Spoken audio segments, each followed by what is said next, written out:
Vitória. Oi, eu sou o Joe. Eu sou enfermeira, uma completa apaixonada por livros. Eu sou advogado, diferente da Vitória. Eu não sou apaixonado por livros, mas eu amo o desenvolvimento e é por isso que eu estudo. E pensando, nessas duas paixões de livros e autodesenvolvimento, a gente decidiu montar esse podcast com o objetivo de levar para o maior número de pessoas o conhecimento que nós temos dentro de alguns livros de autodesenvolvimento. Então, marca a página.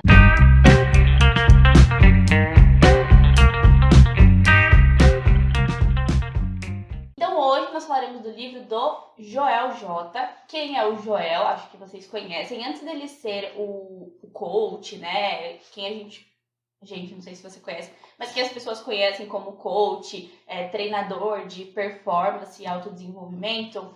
Joel, antes, ele foi nadador da seleção brasileira, ganhou diversos títulos nacionais, chegou a estar entre os melhores nadadores aqui do Brasil, se não do mundo.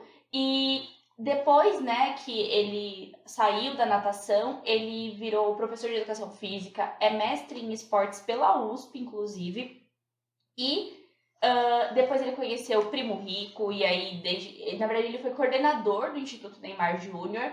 Lá ele treinou diversos atletas, desde questão de trabalhar com a imagem dos atletas, desenvolvimento, também com essa parte de eventos, enfim, fez de tudo um pouco. E aí, desde que ele conheceu o Primo Rico, então ele começou a entrar nessa área aí de redes sociais e autodesenvolvimento. E aí ele fala muito de sucesso é treinável, qualquer pessoa é capaz. E então esse é o Joelzão, que vai falar pra gente sobre o livro 100% Presente, Esteja Viva e Permaneça. Considerações iniciais. Você tem considerações iniciais sobre o livro? Tá aqui em cima. Eu achei que fosse o poder da disciplina, do foco, dos mini hábitos para conseguir realizar o seu potencial máximo. Viva, esteja e permaneça. 100% presente. Considerações iniciais? Pode começar. Minhas considerações. Eu li esse livro 2 vezes este ano, as 2 vezes. A primeira vez que eu li, eu não entendi muito bem qual que era a lógica do livro na questão de divisão de capítulos. E isso fez com que eu achasse o livro um pouco repetitivo. Mas depois, não repetitivo, mas pra mim era difícil linkar as ideias. Tanto é que quando a gente escolheu esse livro, eu falei, Joe, acho que pra mim vai ser difícil falar sobre esse livro, porque eu não consigo fazer um link entre um capítulo e outro e fazer uma sequência lógica dos meus pensamentos ao falar do livro. Entretanto, quando eu li pela segunda vez, foi muito nítido pra mim o quanto faz sentido a divisão dos capítulos. Então, se você for ler esse livro e na primeira vez você ficar um pouco confuso, dê a oportunidade de ler pela uma segunda vez, porque aí vai dar certo. Mas, apesar disso, o conhecimento, que está dentro desse livro, extremamente rico, muito valioso. Apesar de no começo eu não ter entendido a lógica dos capítulos, da sequência de capítulos, o conhecimento foi de grande valia para mim. E eu acho que essa é a única consideração que eu tenho sobre o livro, porque ele é realmente um livro muito bom e que agrega muito para a vida. E se tem uma trilha sonora associada com a leitura, fica muito melhor. E no caso, eu e o Joe montamos uma trilha sonora para você ler esse livro e os anteriores. No caso desse livro, é playlist para ler 100% presente. Vale a pena, se você gosta de músicas como eu. Além disso, a gente tem que avisá-los de que a gente está em todas as redes sociais, né? As principais. As principais TikTok, redes sociais. Instagram. Só não estamos no Twitter, porque lá é um ambiente hostil. O Twitter é o esgoto da internet. Isso, aí lá a gente evita. Mas o restante a gente tá. TikTok, Instagram. TikTok, Instagram e TikTok, Instagram. E tem o Facebook também. E o Facebook. Mas o Facebook é linkado ao Instagram, então. É isso. Eu tô bem resfriado, acho que dá pra reparar pela minha voz, né? Então acho que se eu ficar vendo fazer isso aqui durante o episódio, só vou pedir desculpa antes já. E nós estamos também no Spotify, YouTube. E qual que é o nosso nome em tudo? Marca a página podcast. Marca a página podcast. É um loginho. Logo, né? É um livro aberto com as cores do Brasil. E uma marca a página nele. Verdade. Então, primeiro... minhas considerações iniciais, eu estava esquecendo. Por favor. Eu gostei do livro. Entretanto, semelhante ao Thiago Brunet, ele entrega muito no começo, eu achei. Entendi. Porque, por exemplo, nessa introdução dele aqui, ele já fala que ele não vai pegar leve, que pessoas precisam de pessoas, e ele vai tratar tudo isso no livro. Pelo menos aqui ele resumiu e depois ele destrincha no livro. Já o Thiago Brunet, nosso livro antigo, O anterior, né? Vai estar aqui no card se você quiser ler. Ele entrega tudo literalmente no começo e ele fica retomando, né? Então, esse aqui já foi um melhor por isso.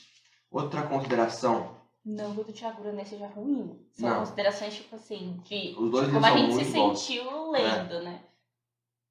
Isso aqui é a introdução dele, que ele está falando, resumindo todo o livro. Outra coisa é que se você acompanha o Joel, como a gente acompanha na internet, enfim, ele meio que já falou isso aqui. Verdade. Tudo que está aqui ele já falou. Ele não falou de forma explícita e não na formatação e organização que está aqui, mas ele já falou. Sim, e é algo que o Thiago Brunet eu já não sentia nele.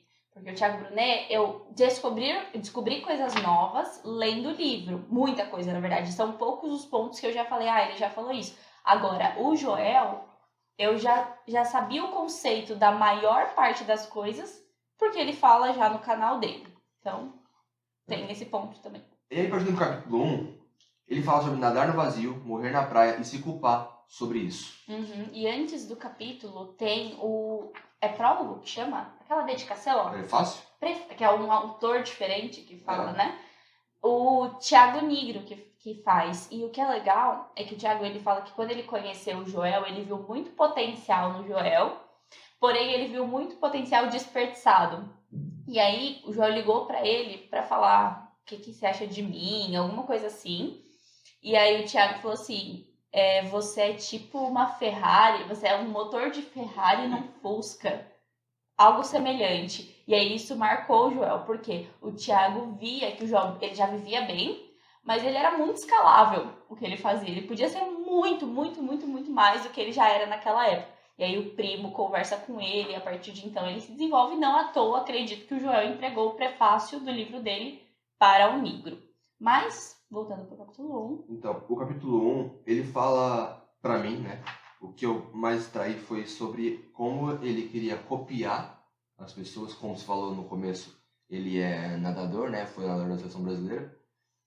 Ele queria copiar as pessoas, no caso é o Gustavo Borges, que era o ídolo dele, né? E aí, enfim, ele conta a história dele com 13 anos, ele participou da primeira competição dele, perdeu, ele chorou, ele começa a contar a história dele como nadador, né?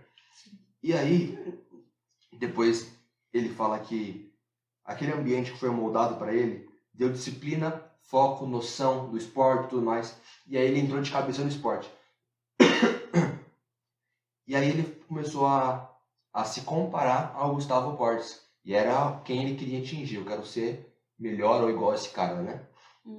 E aí ele fala que um dia, acho que foi na África, não, mas foi algum campeonato de natação, ele foi nadar contra o Gustavo Borges. E ele fala que existe perder um campeonato e existe o que o Gustavo Borges fez com ele, que ele tomou um pau muito feio. Ele até o resultado foi pau. Costumo brincar que existe ganhar e existe o que o Gustavo Borges fez comigo.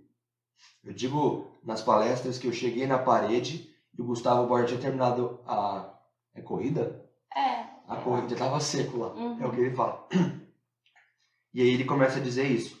Porque você pode sim ter um modelo a seguir, né? Você tem que pensar que, por exemplo, eu sou o Joe, eu não sou X pessoa. No caso dele, eu sou o Joel, eu não sou o Gustavo Borges. Então eu tenho que performar no melhor pro Joel. Eu não tenho que ser igual ao Gustavo Borges. Isso foi o que eu escrevi no primeiro capítulo, de melhor, assim. Sim, e o que eu acho muito, muito legal é quando ele fala que ele estava pedindo permissão para ganhar. Né? Ele não estava lá indo, nadando e dando o melhor, não. Ele estava pedindo permissão porque ele fala que ele ora para Deus e ele fala para Deus, para tudo que você está fazendo, fome na África não existe, furacão não existe, agora você vai parar e você vai me permitir que eu ganhe do Gustavo Borges. E aí ele fala, viu? Eu pedi permissão para ganhar. A gente não tem que pedir permissão para ganhar, a gente tem que ir lá e fazer o nosso melhor, dar o nosso melhor. E ele fala que ele começou a se desenvolver bem quando ele parou de nadar como Gustavo Borges e começou a nadar como Joel J. Porque ele até explica, eu não tinha a envergadura que o cara tinha, não tinha o ombro que o cara tinha, eu tinha o meu porte físico. E ele até fala, o meu pai tem 1,70 e pouco, minha mãe 1,60. O fato de eu ter nascido alto já é um bônus, eu ainda queria mais. E por muito tempo, inclusive, que é um dos títulos, né, do capítulo que é a parte de culpar, ele falou, eu podia ter culpado os meus pais por não ter sido tão grandes, eu podia ter culpado qualquer pessoa, mas não, eu decidi que a culpa, aí entra aquela coisa que a gente já falou em outros capítulos, a culpa podia até não ser dele, mas a responsabilidade pelos resultados é completamente dele. E antes ainda dele entrar na natação, ele conta como ele entrou, né, na natação, porque ele sempre foi um menino muito ativo, e entre os irmãos, ele era o filho do meio. A irmã era extremamente inteligente, o mais novo também, e aí tinha o Joel, no meio disso tudo, que não era um bom aluno. E ele gostava muito de brincar e tudo mais, e um amigo dele, que era mais próximo, ele sempre gostou de brincar com esse amigo, e o amigo começou a falar, não posso, eu tenho treino de natação, não posso, tenho treino de natação, e eu achei essa parte muito bonitinha que ele fala, então eu vou no treino de natação para poder brincar com você. Eu imagino uma criança falando isso. E aí ele começa a treinar e ele gosta desse ambiente. E eu acho que o ambiente dos esportes, agora é uma visão pessoal minha, ele realmente é um ambiente muito, muito bom para você adquirir disciplina. Ele é um ambiente que te desafia o tempo todo. Do esporte? Oh, isso, o esporte. Ele te desafia o tempo todo, ele te coloca em situações que é ou você ganha ou você ganha. E tipo, se você perder, você fica com aquela sensação ruim, então você fala, eu não quero mais perder. E também estimula a resiliência, porque uma vez que você perde, você sai, você desistiu. E no esporte, esse ambiente mais competitivo, ele gera isso na gente, né? Putz, eu preciso fazer, tem gente me assistindo. E você vai e você tira a força que você nem entende da onde, uma habilidade que você nem sabia que você tinha. E isso é muito legal. Então, eu acho que ele ter crescido nesse meio, né, de natação, foi muito positivo. E algo da natação que é legal, que ele explica também nesse capítulo, é que a natação é difícil você culpar alguém. Porque é você e o relógio. Você não vai poder falar, o cara não passou a bola pra mim, o juiz foi tendencioso. Não, a natação é você e você mesmo. Se você não nada bem, pronto, acabou. Ou se você nada bem, se o cara do lado nada melhor, acabou pra você ali, você não vai ser o melhor. Então, eu acho que isso também foi algo interessante pra carreira do Joel, porque ele entendeu desde cedo que não dá pra culpar muita gente.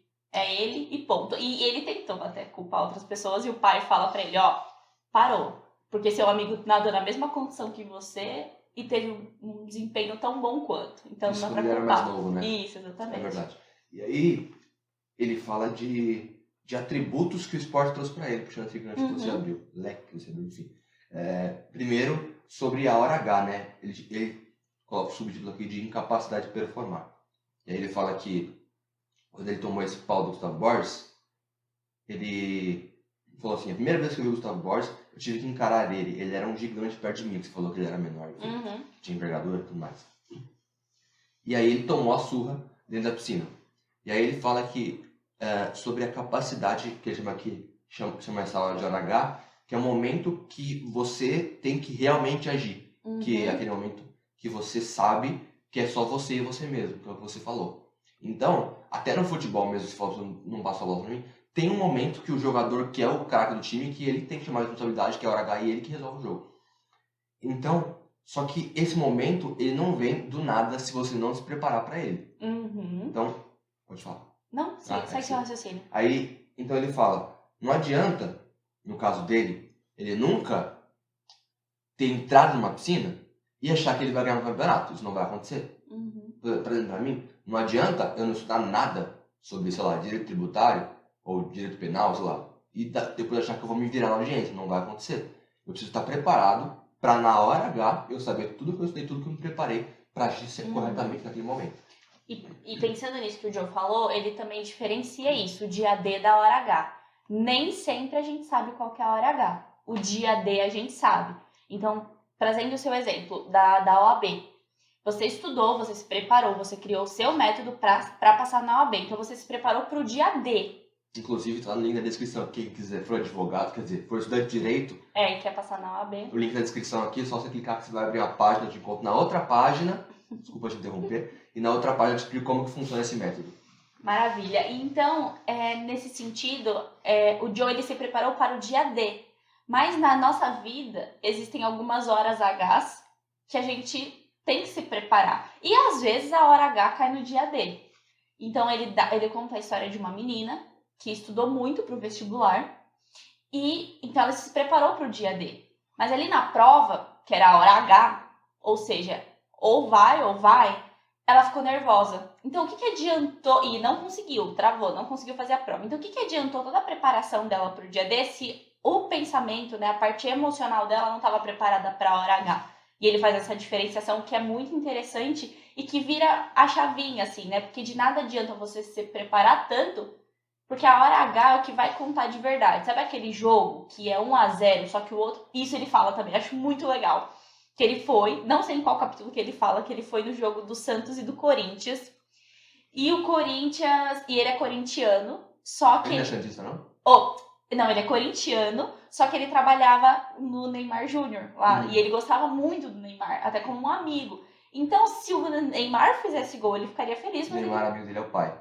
Sim, mas o Neymar, filho, também é amigo dele. Ah, tá. Se o Neymar fizesse o gol, ele ficaria muito feliz.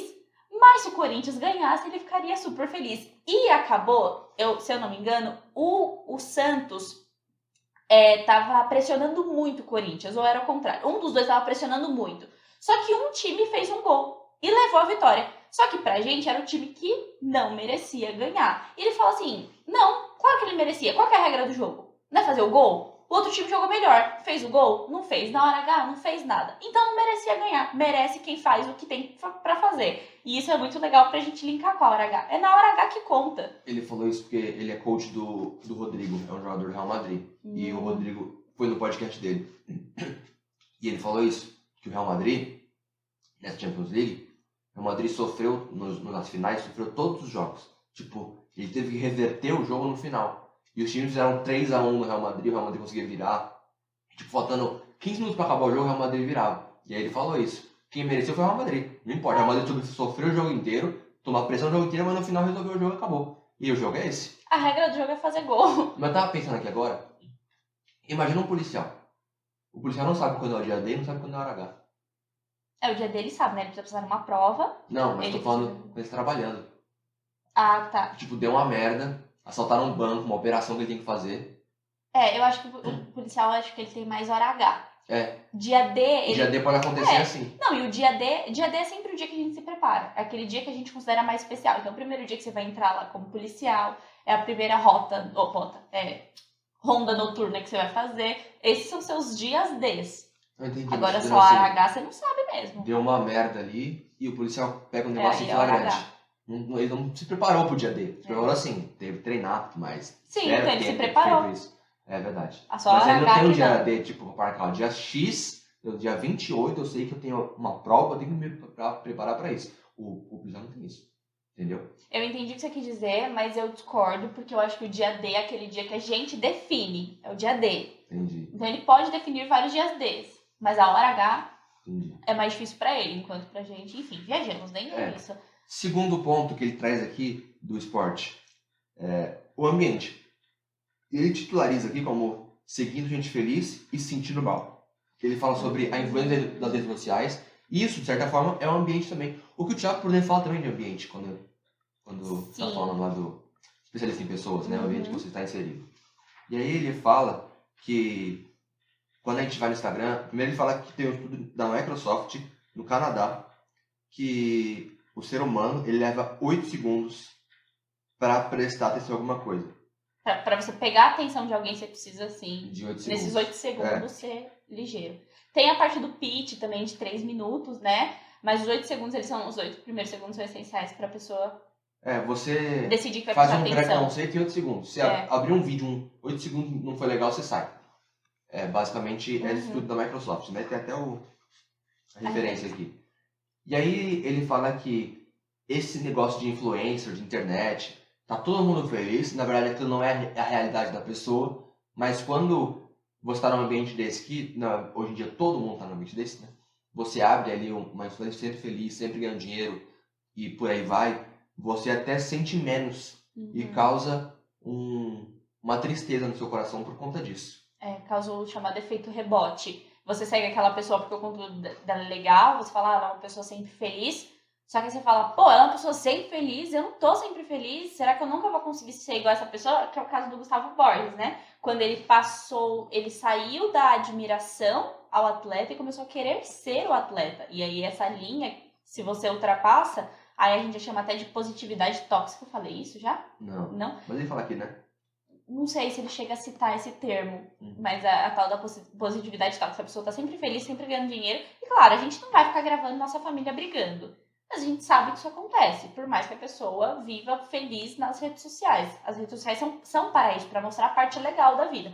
A parte chata a gente deixa para viver mesmo. E ele fala aqui que as pessoas elas estão tentando incorporar o propósito do influencer que ela gosta. Verdade. Ao invés de criar um propósito próprio. Não tem problema você admirar o cara e falar assim, olha, esse cara é da hora. Eu vou performar o que ele faz. Eu não vejo problema nisso. Agora, você olhar e copiar, você está tirando a sua identidade e refletindo a identidade do outro. E aí estaria o problema. E aí corre o risco de você ser infeliz. Porque você tá querendo viver o propósito do outro. Só que o outro tem habilidades, tem um talento, tem um meio que você não tem.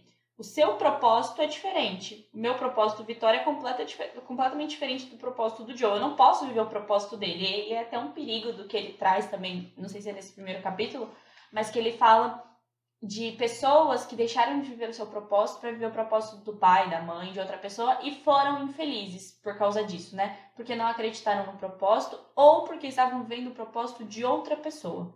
E aí ele fala que o plano zero leva a resultado zero. Ele primeiro já falou isso, né? A Uhum. pessoa não se prepara e não tem um plano de ação, não vai ter resultado nenhum. Sim. Simples assim. E aí, partindo da frente, ele fala sobre as pessoas, aquilo que faz a pessoa queimar a largada. Que eu trago como uma ansiedade, né? Pode ser, ou medo. Pode ser, ele fala aqui, o medo desconhecido leva à inércia. Então a pessoa tem tanto medo do que vai acontecer, que ela não sabe o que vai acontecer de fato, né? Tipo, ela sabe o que é que vai fazer, mas as consequências ali pra frente ela não sabe. Então aquilo leva ela a ficar travada, inerte. E aí, por que eu vou falar isso agora? Porque eu fiz esse link na minha cabeça. Então ele começa falando da culpa, de você saber se responsabilizar, e partindo disso, de que você entendeu esse conceito, ele vai para queimar a largada. Então agora a gente chegou na hora H, né? O que faz você se lascar se você não se preparou, porque a preparação é importante, mas se você também não tem a inteligência emocional para a hora H. E é isso que você falou de queimar a largada do medo. Claro que fisiologicamente isso nada mais é do que uma proteção do nosso organismo. E aí agora só abrindo um parêntese aqui, tem um cara que ele é famoso, ele tá na internet, ele já foi no podcast Os Sócios, que ele fala que a gente tem que tomar cuidado com o estímulo que a gente dá para nossa cabeça.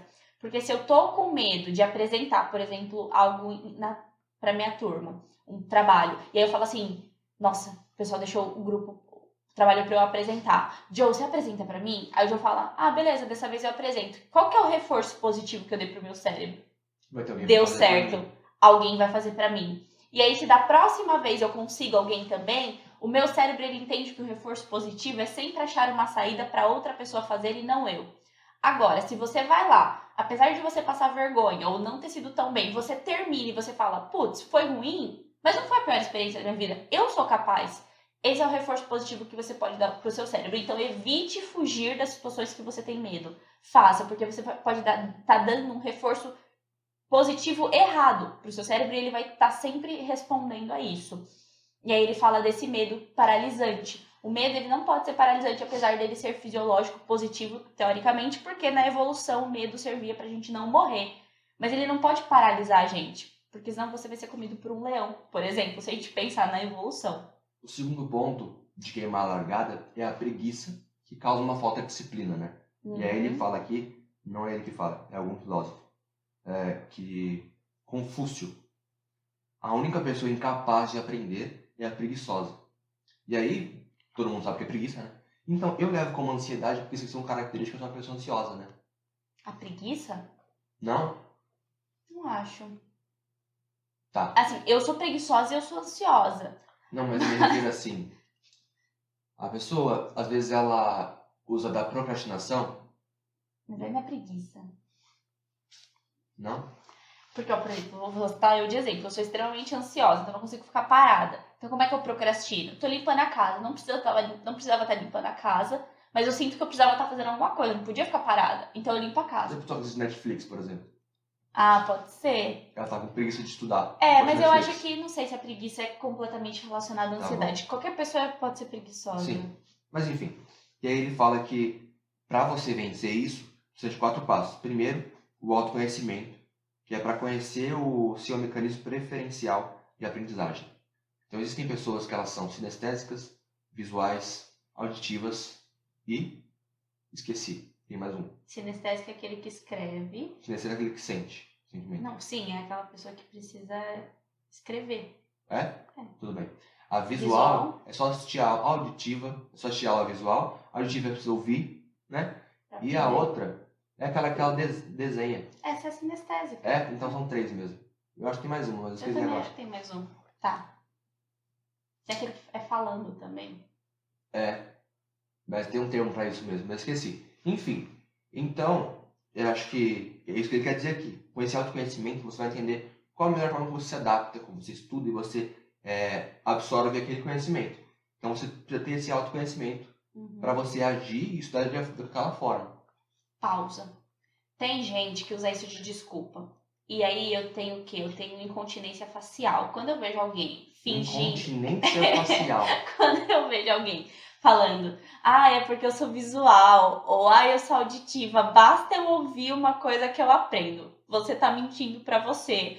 Para, e eu sei que você tá mentindo, aí fica mais feio ainda, porque eu fico olhando pra sua cara e falo assim, só você tá acreditando nessa história. A gente fala assim, não, eu sou visual, e aí, não, estuda direito, só escuta a aula e acha que aprendeu. Você pode até ter mais facilidade aprendendo, escutando ou vendo. Mas eu sinto lhe informar que para você criar de fato uma rede neural ali robusta, que vai manter aquele pensamento por um tempo, você precisa utilizar outros métodos. Então, você precisa ouvir, você precisa ver, você precisa sentir, você precisa falar. E quando a gente fala sobre aquilo que a gente aprendeu, por isso, outro motivo da gente ter criado esse podcast é uma forma da gente fixar e dividir com as pessoas esse conhecimento que a gente adquire por meio de livros. Você precisa disso. Senão você não vai aprender. Então, desculpa, você não é genial. Tem gente que é. Tem pessoas que são gênios. Eu não acredito nisso. Cara, você já assistiu Pequenos Gênios? Já. Mas... eles são gênios. Tá, mas... aquilo ali é um ponto fora da curva. É uma forma de memorizar que eles têm. Mas eu acredito que a genialidade deles vai durar para sempre se eles não trabalharem para angariar mais conhecimento. Com certeza, mas a questão dos gênios é isso. Eles não precisam estudar, eles não precisam se esforçar. Tanto é que tem um lá, do Pequeno Gênio, que com 8 meses a criança já sabia escrever as primeiras letras do vídeo que ela queria assistir e selecionar o vídeo que ela queria assistir, porque ela entendeu, bastasse ela olhar, então eles são autodidatas. Mas eles não sabem fazer coisa simples, tipo limpar a bunda deles. Sabem, isso que é o mais bizarro, eles aprendem de uma maneira extremamente fácil e o cérebro deles pega aquela informação. Eles são muito inteligentes, porque eles são gênios. A maioria da sociedade não é gênio. Então a gente precisa o quê? De mostrar para o nosso cérebro que aquela informação é extremamente positiva. O cérebro de gênios trabalha de um jeito diferente. Basta eles entenderem o padrão daquela atividade poucas vezes e eles vão pegar aquilo e acabou. Aquilo é deles. Eles são extremamente... Enfim, a gente tá falando de gênio, a gente tá falando de pessoas normais. E pessoas normais precisam usar tons. Então, para com essa história de que eu sou visual. Tudo bem, você é visual, mas você precisa falar, você precisa escrever, você precisa estudar. Então, deixa de ser preguiçoso. Você precisa errar também. Errar. Amo essa parte. Errar é extremamente pra importante. Aprender. Joel fala isso. Erre rápido, aprenda rápido. Quando eu estava me preparando para o exame de ordem, eu sou uma pessoa visual. Então, eu assistia a aula, ia fazer exercício. Eu errava metade do exercício. E aí, errando essa metade, eu sei por que eu errei. Por que eu marquei A e não B? Eu ia depois analisar o comentário da explicação. Então, errar fez eu acertar depois na hora H. Perfeito. E, não sei vocês, mas às vezes as questões que eu acertava estudando, eu não lembrava muito dela. Eu lembrava da matéria, porque eu estudei a matéria. Agora, aquelas que eu errava e aquelas que eu errava por besteira, essas eu não esquecia. E tem a pessoa, de jeito e maneira. Tem a pessoa que fala que é visual, que é auditiva, pra dar desculpinha, né? Desculpa. Por exemplo, eu realmente sou visual. Porque quando eu vejo uma coisa, eu lembro do quadro que minha professora fez na época da escola, não, na faculdade, ela desenhou na lousa, sei lá, direito constitucional, controle de constitucionalidade. Uhum. Eu lembro disso. Eu lembro como ela escreveu, eu lembro exatamente como é que estava na lousa, eu consigo desenhar hoje. Isso é ser visual. Não é tipo falar assim, eu sou visual, eu vou só ficar assistindo a aula. Assim. E mesmo que ele seja visual, se ele não estudar aquela matéria, ele não vai saber os termos. Então, como é que ele vai lembrar? Eu, E eu Vitória... preciso bater o olho pra lembrar do quadro. Não é tipo, lembrei do quadro e eu sei a matéria. Sim. Eu tô lendo aqui, eu falo assim, eu lembro que minha professora isso. Aí eu lembro. Uhum. E, por exemplo, eu não sou visual, eu sou sinestésica. Porém, muitas vezes, durante uma prova, eu tava lá e eu falava assim, putz, essa informação tava no post-it aqui da direita. Tem gente, acho que assistiu Grey's Anatomy, que tem lá uma médica que é assim, né? Ela fecha o olho, ela lembra qual era a página. E gênios são assim, inclusive. Alguns gênios, eles conseguem realmente ter essa memória fotográfica extremamente específica. Entretanto, nós não. E aí, isso não me faz uma pessoa visual. Tem gente que fala, não, esse fato mostra que você é visual. Não, esse fato não mostra que eu sou visual, porque não é em todas as fases da minha vida que eu consigo, e não é só vendo que eu aprendo. Mas, voltando ao R, errar é importante, extremamente importante. Você falou ter que errar. Erre o verbo. Ter que errar é extremamente importante, mas se for pra errar, erra rápido. Porque quanto mais rápido você errar, mais rápido você aprende. Outro ponto do errar é que ele fala assim, mais do que gostar de ganhar, é odiar perder. Então, apesar de errar ser importante, odeie perder, né? Odeie fazer algo ou cometer um erro que te leve a uma perda. Então, eu achei isso muito legal, porque mais do que gostar de ganhar, tente odiar perder, para você ter sempre esse mindset de crescimento, que ele fala também, né? Sempre buscar mais. Então, a parte 2 é o plano. Então, tem que dizer, é o plano, né? Não tiver plano, não tem resultado. 3 é a disciplina para colocar esse plano em ação. E aí, acho que na disciplina seria... é o 4. Fazer isso quantas vezes necessitar até virar um hábito. Então, todos esses 3 passos, você tem que repeti-lo para virar uma rotina. E aí, mesmo que você esteja com preguiça, você vai se sentir mal por não ter feito aquela atividade. Uhum. Então, esses são os passos para você fugir dessa queimada de largada. Sim, é uma coisa que esse último, que até a Malu Perini, ela fala, não sei de onde ela tirou isso, mas que ela fala assim, você não é uma criança mimada para fazer só o que você tem vontade na hora que você tem vontade. Então, essa parte da disciplina é isso, não é todo dia que você vai acordar com motivação, mas você sabe que você precisa fazer isso, então você vai fazer. Alguns dias você vai fazer com melhor qualidade, porque você vai estar mais motivado, em outros vai ser a pior atividade do seu dia, mas esse é o segredo da disciplina, você fazer com consistência. E qual a importância de tornar isso um hábito? Hábito é aquilo que nosso cérebro faz sem gastar muita energia. Nosso cérebro gosta de hábito. Na verdade, que ele não gosta de quebrar hábitos. Então, se você tornou assistir Netflix, comer besteira todos os dias um hábito, seu cérebro já faz isso sem gastar energia. Para ele é positivo, ele gosta de manter energia guardada. Agora, se você torna um hábito, levantar cedo todos os dias, estudar, ler toda manhã, pronto. Você tornou aquilo que antes era um esforço, um hábito, e agora seu cérebro faz de maneira incrível. E aí ele fala também que a gente tem que evitar os atalhos e ganhos secundários. Então, se tem uma função para fazer, faça a sua função do jeito certo. Não vou ficar buscando um atalhinho. E buscar atalho é diferente de ser produtivo. Uhum. Né? Você pode, às vezes, sei lá qual a função, mas você pode desenvolver um software que vai te trazer tudo que você precisa. Você pode montar uma planilha no Excel para te mostrar os dados que você precisa. Isso é produtividade. Agora, atalho é dar o jeitinho para resolver. Uhum. Não faça isso que você vai queimar a largada também. E os ganhos secundários é tipo fazer outras coisas periféricas para achar, para se enganar que está fazendo alguma coisa. Você faz isso. Faz. Você vai... No sentido de limpar a casa. Você tem que estudar, você vai limpar a casa, vai fazer outra coisa. É a sua forma de assim, não, eu fiz muita coisa hoje, limpei a casa, lavei a louça, não sei o que. Mas o que você tinha que fazer, você não fez, aí no final do dia você vai fazer e tá surtada já. Uhum. Fato. E essa parte de atalho, a grande questão é, você tá tentando atingir um objetivo que a maior parte das pessoas leva muito tempo para atingir em menos tempo? Se sim, provavelmente você tá tentando fazer um atalho, né? Então, tipo, se as pessoas demoram 10 anos para ficar milionário, você tá tentando ficar em 1? Peraí, não é bem assim, você tá tentando fazer alguma coisa errada. Não, pode ser, depende do que você tá fazendo. Então, claro que depende do que você tá fazendo, mas assim, tem gente... eu acho, Vitória, acho que esse é uma boa régua pra medir se você tá fazendo um atalho ou se você tá tentando melhorar a produtividade. Eu acho que o exemplo foi ruim. Porque a pessoa pode ficar milionária em um ano. Não, pera. Então, ó, com investimentos. Eu esqueci a palavra dos investimentos. Tá. Claro que empreendendo você consegue. É possível. Sei lá, você lança uma unicórnio aí, Tudo uma bem, startup. aí sim. Aí dá. Mas eu tô dizendo assim, o cara leva muitos anos investindo e fica bilionário. Você acha que você fazendo trade vai ficar bilionário em um ano? Não vai rolar. Isso é uma questão de atalho. É você querer ser mais esperto que seu colega. Trader não ganha dinheiro. Quem é trader perde dinheiro. Se você é trader e tá perdendo dinheiro, é melhor você parar com isso.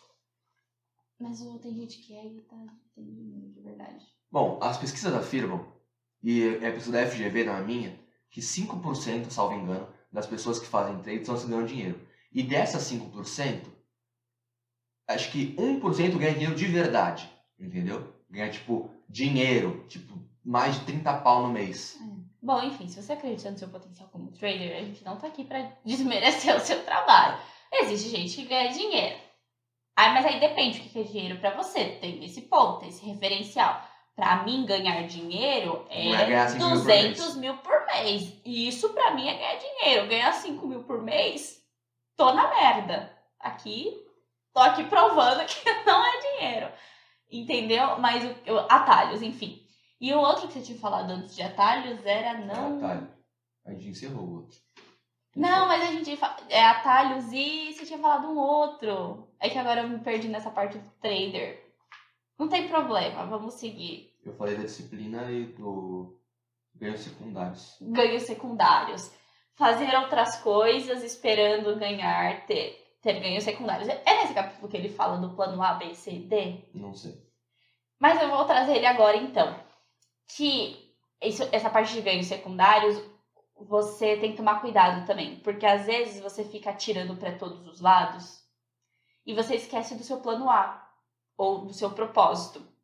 Então, o seu plano, ele fala isso, mas eu tenho minhas considerações.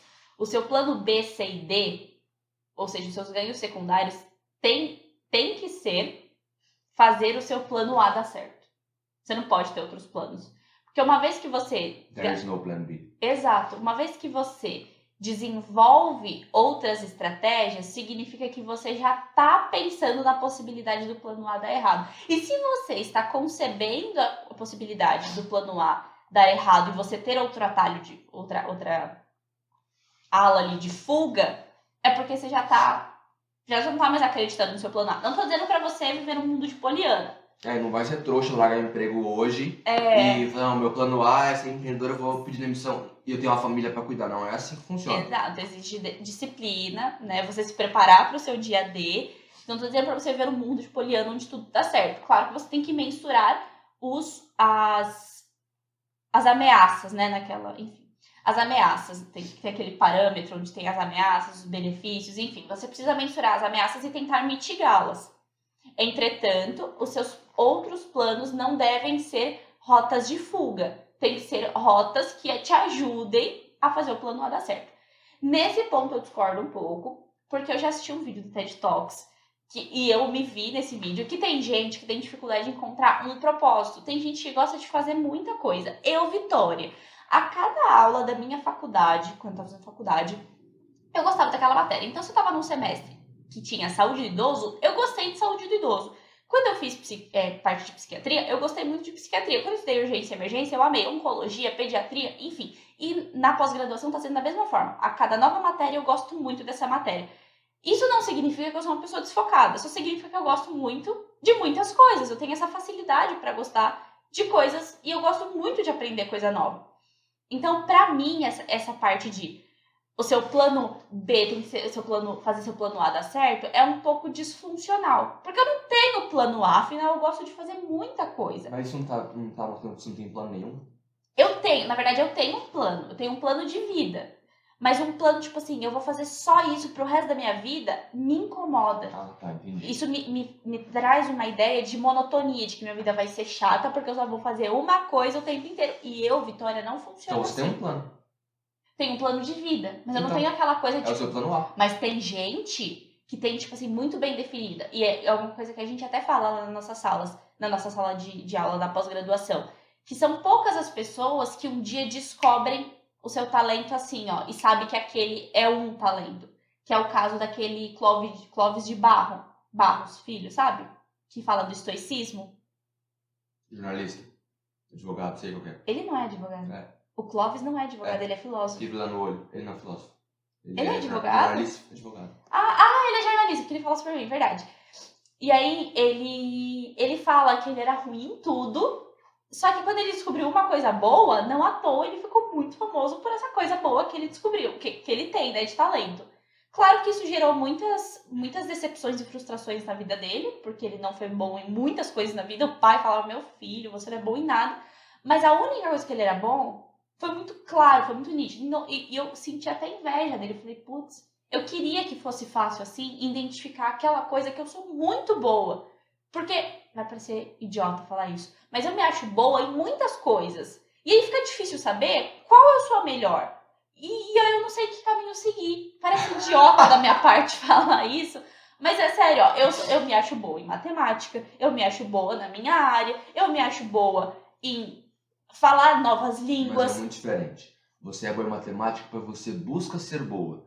Você é boa na enfermagem naturalmente. É muito diferente uma coisa da outra. Eu sempre tive muita facilidade de aprender matemática. A professora falava, eu você pegava. Você tem esforço para aprender matemática, não tem facilidade. Você errou a questão aquela vez? Não, errar a questão é normal. Eu tô dizendo facilidade de aprender. Você me coloca numa sala com várias pessoas, eu vou ser uma das que tá na facilidade de aprender a matemática. Ter facilidade de aprender é diferente de ter vocação para fazer algo. A enfermagem é meio inata de você, ela vem. Você não precisa se esforçar. Eu tive que me esforçar para aprender. Você teve que estudar, se esforçar é diferente. Eu tive que estudar matemática. Na enfermagem? Também, porque tem cálculo de medicação. Outro ponto. Dentro da minha sala de aula, quando eu usava enfermagem, eu era a melhor na parte de fazer cálculo. Mas se fazer engenharia, você não vai saber fazer todos aqueles coisas. Porque eu nunca estudei engenharia. Assim como eu não sabia urgência e emergência. Eu acho que na verdade você não sabe o que você está falando. Não. Ó, por exemplo, eu nunca estudei urgência e emergência. Eu ia saber socorrer uma pessoa na rua quando eu estava no ensino médio? Não. Deveria saber. Como? Eu tava no ensino médio. Não, o ensino médio proporciona curso de bombeiro. Não, Joe, você entendeu o que eu tô dizendo? Eu ia saber socorrer uma pessoa na urgência e emergência? Na urgência e emergência, não. Não ia saber, porque eu tive que estudar isso. Da mesma forma que eu entrar numa faculdade de engenharia, eu vou ter que estudar as fórmulas. Claro que eu não vou saber subir um prédio, mas que eu tenho a facilidade de aprender matemática, não à toa, é uma das melhores na turma da matemática. Porque você era esforçada em tudo, não porque você era... Mas sabe por que eu era esforçada em tudo? Porque eu gostava de tudo. Eu acho que não. Como não? Você não gosta de história. Não, mas eu estudava. Mas eu não tinha facilidade. Você gostava de tudo, você tudo não bem. gosta de tudo. Não, tá bom, mas eu gosto de estudar. Tudo bem. Você vai aprender coisas novas. Sim, mas eu não tinha facilidade pra história. É isso, eu tenho facilidade pra matemática. Eu não acho que você tem facilidade pra matemática. Acho que você estuda bastante pra ter facilidade. Mas eu estudo enfermagem e eu lembro das coisas de matemática até hoje. E de história eu não lembro. Mas você não faz todos aqueles gráficos e contas de matemática na enfermagem. Você faz a conta. Não, eu não faço na enfermagem porque eu sou enfermeira. Mas você faz conta na enfermagem também. Sim, mas eu lembro eu não lembro muita coisa de história. Física, vamos falar de física, basicamente eu matemática. lembro das fórmulas. Entendi, então tá bom. Então, okay. Tipo, eu lembro de coisa que, teoricamente, as pessoas... Então. Não, eu lembro de coisas que as pessoas normais não lembrariam. Não lembrariam e não lembram. Tanto é que se a Bel chega e te pergunta coisa de história, você lembra do ensino médio. Sim. Não porque você estudou isso em direito, e sim porque você lembra do ensino médio.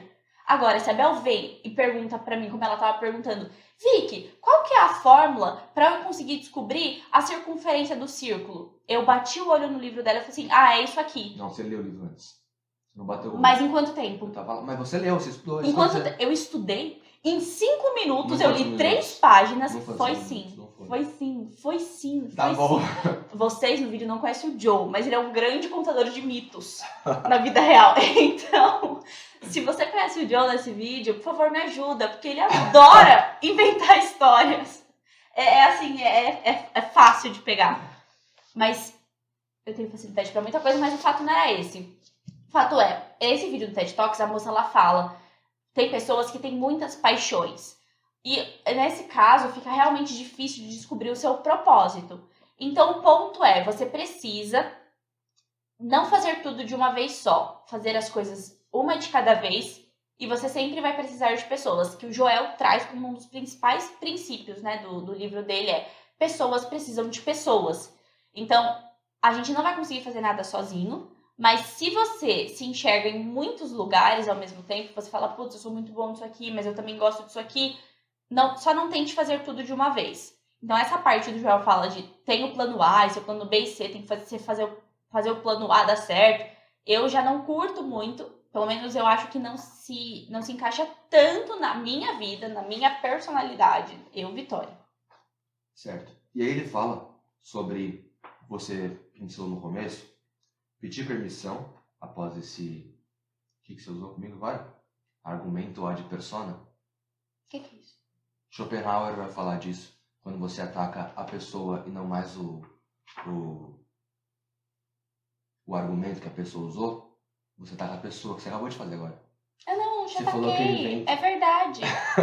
Não é um Você não tá ataque. inventando nada. Na minha concepção, você estudou antes de falar para mim. Eu concordo que você teve mais facilidade, porque no ensino médio você já sabia daquilo. Mas você pegou o livro dela e leu antes. Você deu uma estudada antes de explicar para ela. Gente, Não foi automático assim. Gente, qualquer pessoa.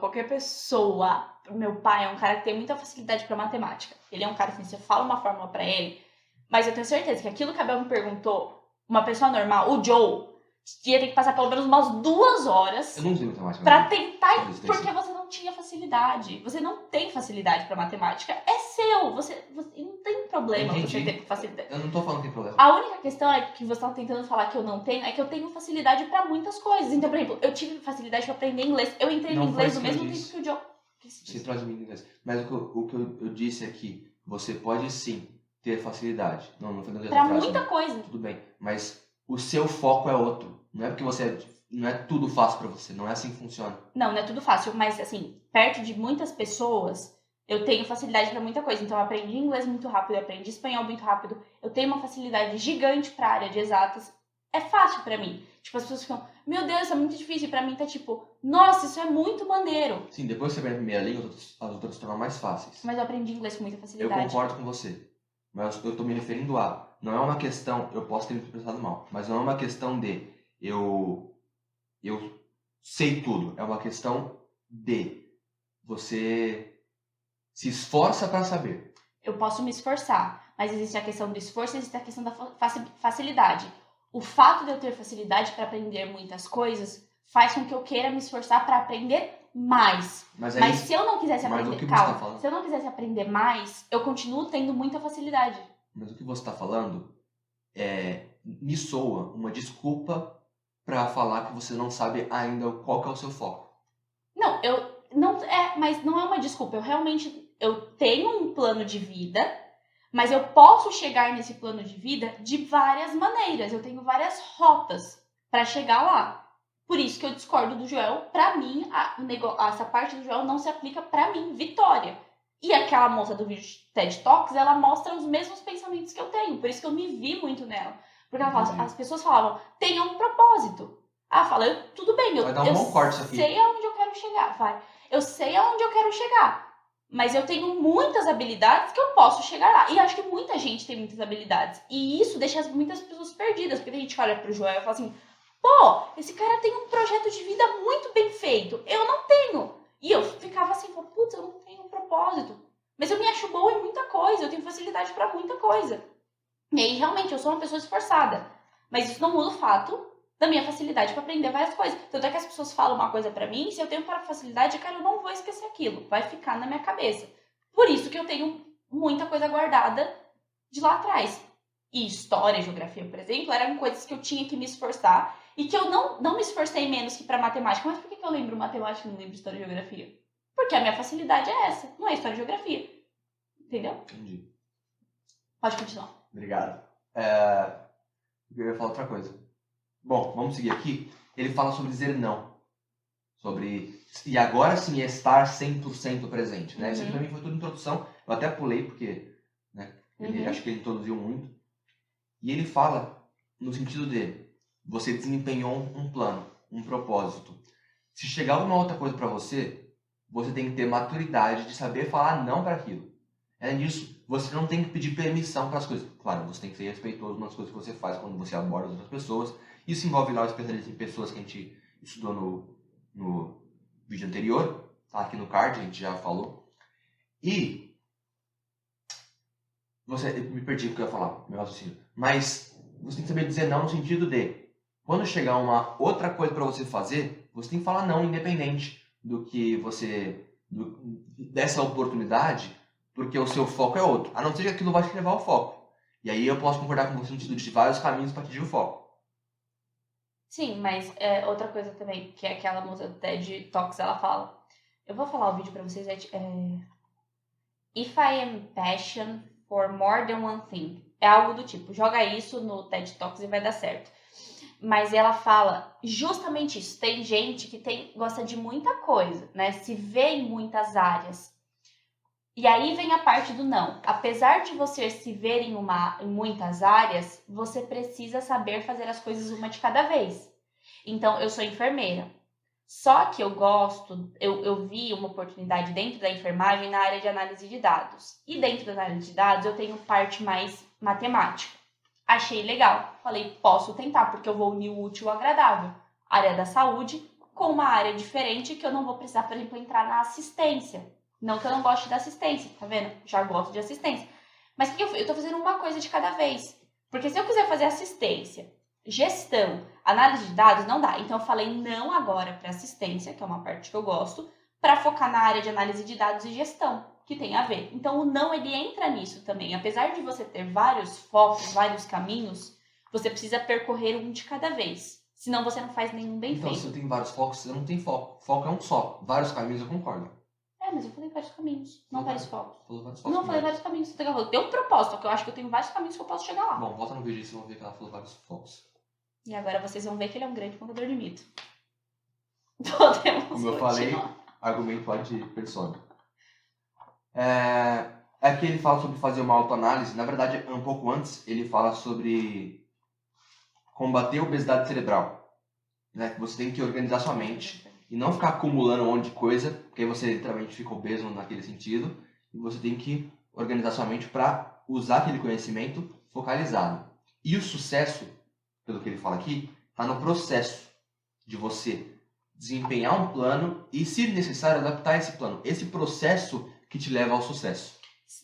E essa parte de obesidade, é muito legal esse termo que ele usou, porque tem pessoas que chamam de FOMO, né? Fear of Missing Out, que é a nossa geração tem medo de perder informação, porque a gente tem informação, muita informação o tempo todo. Então a gente perdeu um pouco a capacidade de filtrar o que é importante. Antes, as pessoas tinham dificuldade de encontrar as informações. Hoje as pessoas têm dificuldade de entender o que você está falando. Eu sei.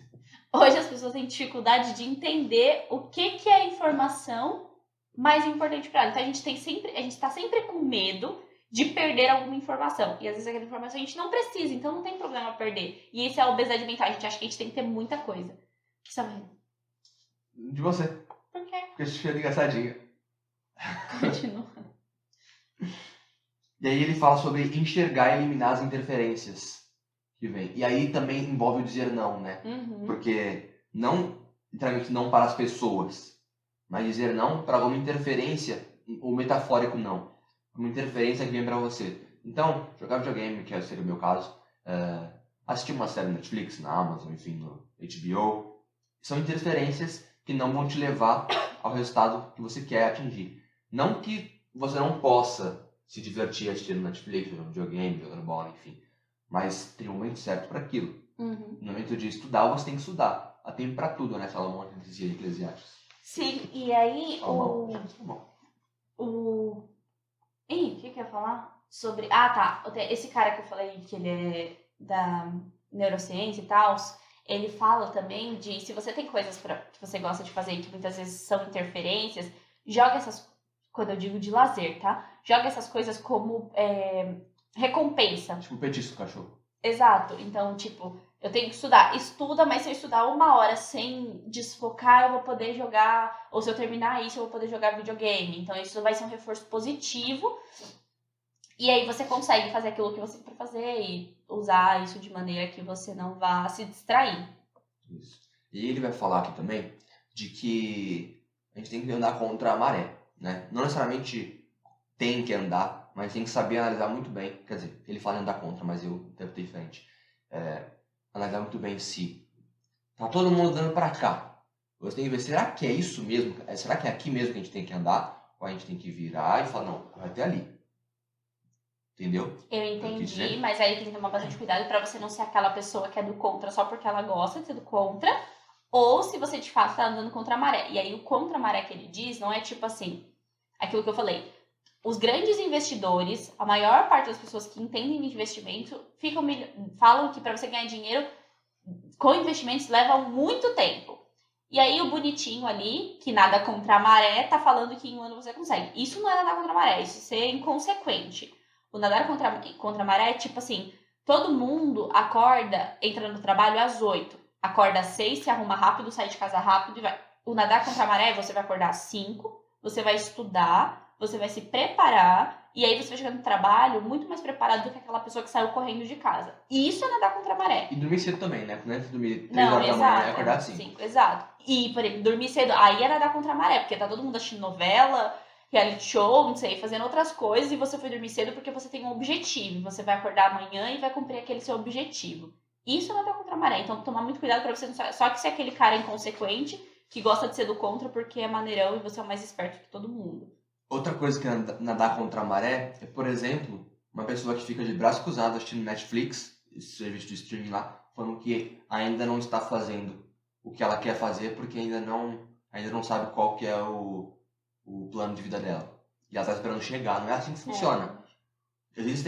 Hoje, o conhecimento está aí na sociedade. Você consegue pegar várias matérias, várias searas da vida e ver, eu gosto disso, não gosto disso. Então, você falou, história, geografia, matemática, eu gosto de história. Não gosto de geografia, eu gosto de geografia, não gosto de matemática, não gosto de química. Então você consegue, na internet, você consegue pesquisar e estudar sobre o assunto, ver se você gosta ou não daquilo. Sim, e outro ponto. Você só vai descobrir aquilo que você gosta se você fizer. E é tentativa e erro. Por isso que eu falei, se for pra errar, que o João fala, erre rápido, mas aprenda rápido também. E não erre mais nesse ponto. Aí ele fala que o recado é, chega de vitimismo, que é sobre encontrar, fazer merecer e encontrar acabei de perder o que ele falou. O que você faz de melhor. Verdade. E aí ele fala assim, o mérito é de quem não desiste. Você tem que estar 100% presente e isso favorece muito o seu merecimento. Eu tô pulando, não tô lendo tudo não. Ele fala, o recado é, chega de vitimismo.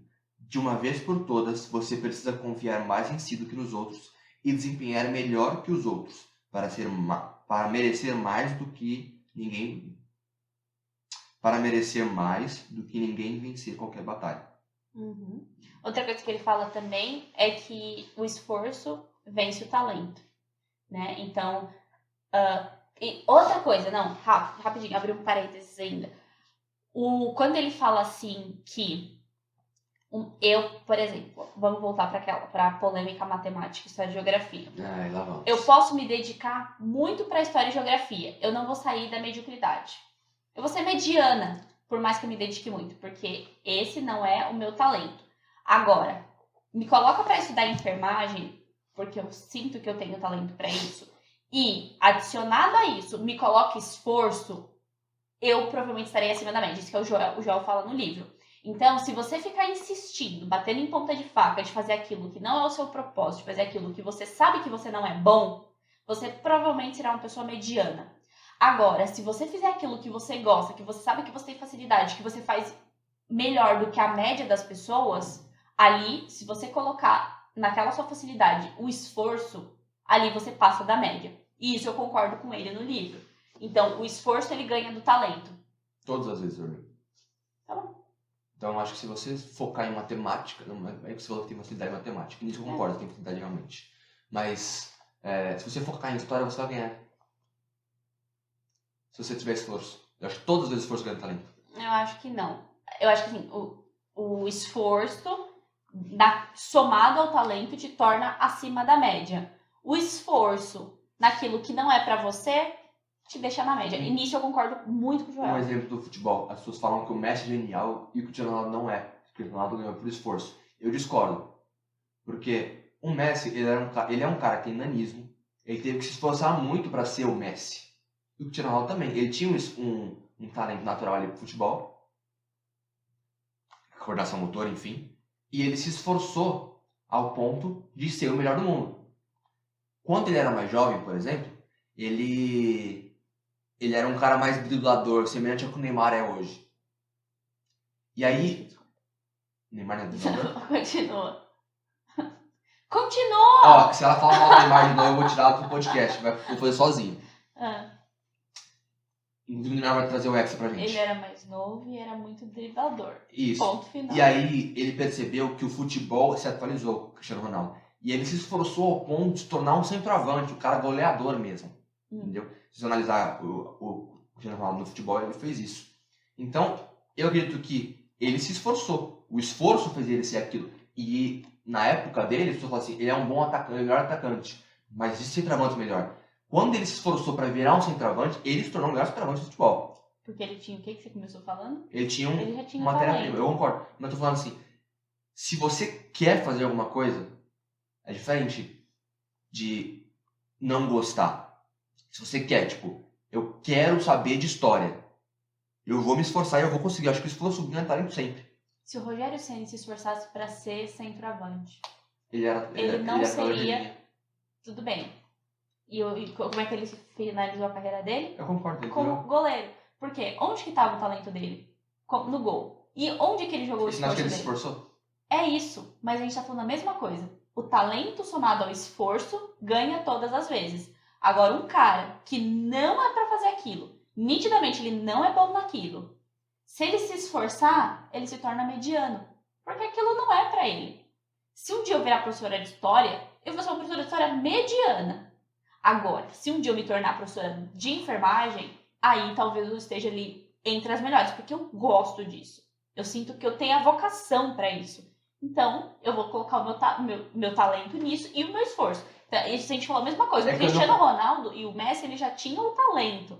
Eles somaram o esforço, por isso eles são os melhores. Agora, você pega o meu pai e coloca ele para se esforçar e ser meio de campo, ele vai ser, no máximo, por mais que ele se esforce muito, vai ser um mediano.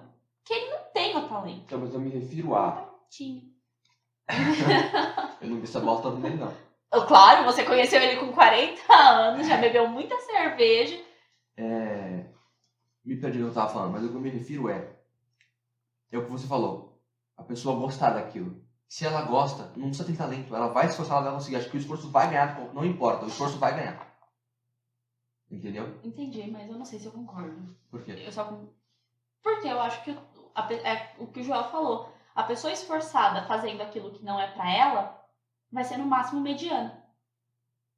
Ela vai estar naquele nicho de pessoas que são boas naquilo. Entendi. Ela não vai estar no nicho das pessoas que são as melhores naquilo. Eu acho que aí se dá o motivo dela não gostar do que ela tá fazendo, e ela tá fazendo, sei lá, porque dá dinheiro. Vou fazer e vou me esforçar e vai ser mediano. Temos uma pergunta de pesquisa aqui. Dá pra gente fazer um método bastante legal Faz e sentido. seguir com uma pesquisa sobre Mas isso. eu já acredito, eu não consigo acreditar que existe que o cérebro humano é limitado a isso. Não consigo eu acreditar concordo. nisso. Não, e realmente não é. A gente Eu acho que se a pode pessoa desenvolver. quiser, ela desenvolve a ponto de saber tudo que ela quiser. Por isso que a gente está concordando com a mesma coisa. O único ponto de discordância eu acho que a pessoa ela pode ficar boa, ela não chegará à excelência, porque ela não tem o talento para isso. Não, então, eu acho que é porque ela não gosta, não porque ela não tem talento. Porque o esforço, pra mim, vai levar ao talento. Entendeu? Mas tem gente que já tem aquele coisa... você vê em criança, assim, você fala, mano, da onde essa criança sabe? Como é que essa... E você vê na personalidade, tem criança que é extremamente comunicativa, é dela. E tem aquela que é dela, ser mais quietinha. E você olha para os pais, às vezes são irmãs. Você fala assim, não é possível. Olha aí meus irmãos, cada um é de um jeito completamente diferente. Tipo, você e a Belly é TI, é puro raciocínio lógico. Você é tipo pura comunicação. Vocês são irmãos, vocês tiveram os mesmos pais, mas assim, é uma coisa que parece que é da pessoa. Ela vai se desenvolvendo e vai criando facilidade. Mesmo que a educação seria... Mesmo sendo meus pais. Tudo bem. O ponto não é esse. O ponto é, chega um momento da vida que você se sensibiliza mais para determinadas áreas do que para outras. Entendi. Então você cria facilidades para determinadas áreas. E nessas áreas que você já tem facilidade, ou seja, o talento, e você adiciona esforço, você tem a chance de chegar na excelência. Então, se hoje eu pego você um cara da comunicação, do estudo pragmático, e te coloco junto com a galera da TI, Você pode até gostar e eu vou somar esforço a isso. Mas você vai ser um TI bom. Você não vai ser um TI Entendi. excelente. Me convenceu. Isso é o que o Joel traz e o que eu concordo com ele. Mas tá uma pergunta aí boa de pesquisa. Será que o esforço só vem quando tem motivação? Ou o esforço sem motivação consegue levar à excelência também? Provavelmente não, porque tudo, enfim, É porque 100% presente. a gente tá usando. A gente, infelizmente, os exemplos que a gente tem são só exceções. Por exemplo, o Messi é um cara com nanismo que se esforçou muito e virou o Messi. Quantos? Mas quantos nanistas? Nanistas? Nanistas, anões? Ah, não. Os nanistas são os defensores dos anões. São as brancas de neve. Vai ser cancelado por isso. Ai, que horror. Quantos anões não conseguiram virar jogador de futebol? Todos, porque a gente não vê anão jogador Nossa, de você futebol. cuspiu esse tom. Não, tem. Deve ter time, com certeza tem time. Não, mas assim, um profissional Messi, entendeu? Que passa na TV. O cara virou o Messi, o cara foi pro Barcelona, tá no PSG hoje. O cara virou o Messi. É isso. Ele é uma exceção, entendeu? Então por isso que eu tô falando do esforço. O pessoal fala assim, o Messi tá talentoso. Falar que o Messi é talentoso hoje é fácil. Falar que o Joel foi pra seleção brasileira e é talentoso é fácil. Depois de tudo que ele sofreu pra chegar na seleção brasileira. O Joel é um exemplo, por exemplo, de que o talento somado ao esforço te coloca à frente do... Porque tem gente que é boa, assim, essa galera é boa. Mas, existe a mediocridade, é uma pirâmide. Mediocridade, tem muita gente da mediocridade. Acima da mediocridade tem uma galera também. Aqui tem a galera boa, que é uma galera, assim, que é boa. Mas você vê que daquilo ali não é o talento Mas delas. o bom já é acima da média. Já é acima da média, mas Tá. assim, é bom. É bom, tá na média dos bons. Agora, o excelente é aquela galera que eu acho que somou, que é aquela galera que fala, mano, essa pessoa já tinha talento antes. Que bom que ela identificou, porque ela conseguiu somar ao talento o esforço. Entende? Por exemplo, Tem que estudar é uma coisa que eu penso cientificamente. muito. Eu sou uma pessoa esforçada desde muito pequena, porque meu pai, desde muito pequeno, eu via meu pai trabalhando muito. Meu pai é um cara extremamente esforçado, muito esforçado. E ele é um cara que, por exemplo, não terminou o ensino médio. Então ele teve que ser mais esforçado do que o normal para conseguir chegar onde ele chegou. Então eu vi isso desde muito jovem, desde muito pequena. Então eu entendi que para tudo que eu fizesse na minha vida, eu teria que ser muito esforçada. Então eu acho que hoje, se a pessoa me colocar em qualquer lugar, eu vou estar ali dentro de uma categoria boa. Por quê? Porque eu me esforço muito para tudo que eu faço. Só que eu nunca vou ser excelente. E você não acha que isso te confunde? Me confunde, é aquilo que eu tava falando desde o começo. Te confunde ao ponto de achar que você entende tudo, como você Não. entende matemática? Não, que eu entendi tudo não. Tanto é que eu falei que eu não entendi só geografia. Entendi. Tá. E onde você queria chegar com isso? Não, eu só queria voltar naquela discussão. Ah, tá. Entendi. Vamos voltar. Tá. Eu já até perdi onde a gente... Aí Por que tá. a gente entrou nessa discussão? Porque ele tava falando da... Do talento somado ao esforço. Tá bom. A gente falou disso? Não tem que eu falei. Tem uma hora que ele fala... Né, que ele falou sobre... Obesidade. investigar o que você acha, achar o que você faz de melhor. Ah, sim. É nessa parte do achar que você E faz parar com melhor. o vitimismo. Isso. Tá. E aí, ele coloca aqui, ele desenhou uma metodologia do ciclo de sucesso que funcionou para ele. Coloca que é Joel J. Não necessariamente ele funciona para você. Então ele fala, primeiro, a clareza, que aí vem com o autoconhecimento. Segundo, da clareza você parte para o foco. Então você escolhe. E o foco é uma única coisa. É o que ele fala, que uma única coisa. É por isso que eu falei quando você falou que tem vários focos. Eu não falei que eu tenho vários focos. Eu falei que eu tenho vários caminhos que me levam ao meu propósito. Tá, você pode ter corrigido depois, mas você falou que tem vários focos. E eu me apeguei a vários focos. E depois esse foco leva à disciplina. Que a disciplina vem com treino, com hábito. E aí que leva ao resultado. E o resultado se vem pela motivação. E o que leva ao resultado é todo esse processo da clareza, foco e disciplina. Então essa foi uma metodologia dele. E aí depois ele tem uma metodologia 2, que é a matriz do balizamento. Essa matriz de balizamento é muito legal. Posso falar? Na natação, adorei essa parte do livro que eu aprendi algo sobre natação. As pessoas que estão nas pontas das raias são sempre as que estão nadando com maior tempo. Então são aquelas piores. E por que elas são na lateral? Justamente porque elas têm os piores tempos e elas não têm vantagem. Então, por exemplo, o cara que tá nas raias mais laterais, que são a 7 e a 8, A 1 e a 8, né? A raia 1 e a raia Eu fico em 8. 7º e 8º lugar. Exato. Por que isso é desvantajoso pra eles? Por que eles têm que melhorar o tempo deles? Porque na hora que eles estão nadando, eles, de um lado Como só é tem que é parede. Assim. Ah, De um lado só tem parede. Pra quem tá ouvindo, eu fiz o nado crawl, tá? Pra quem já entende de natação. E já fiz natação, inclusive, sabia? Eu era muito boa em natação. Tá vendo? mas você é bom em Eu esportes. fui capitã do time de vôlei. Eu era boa. Então, mas olha só. Enfim, não estamos aqui falar de mim. Aí a pessoa que tá nadando crawl, se ela tá na raia 1, ela, de um lado ela só tem parede.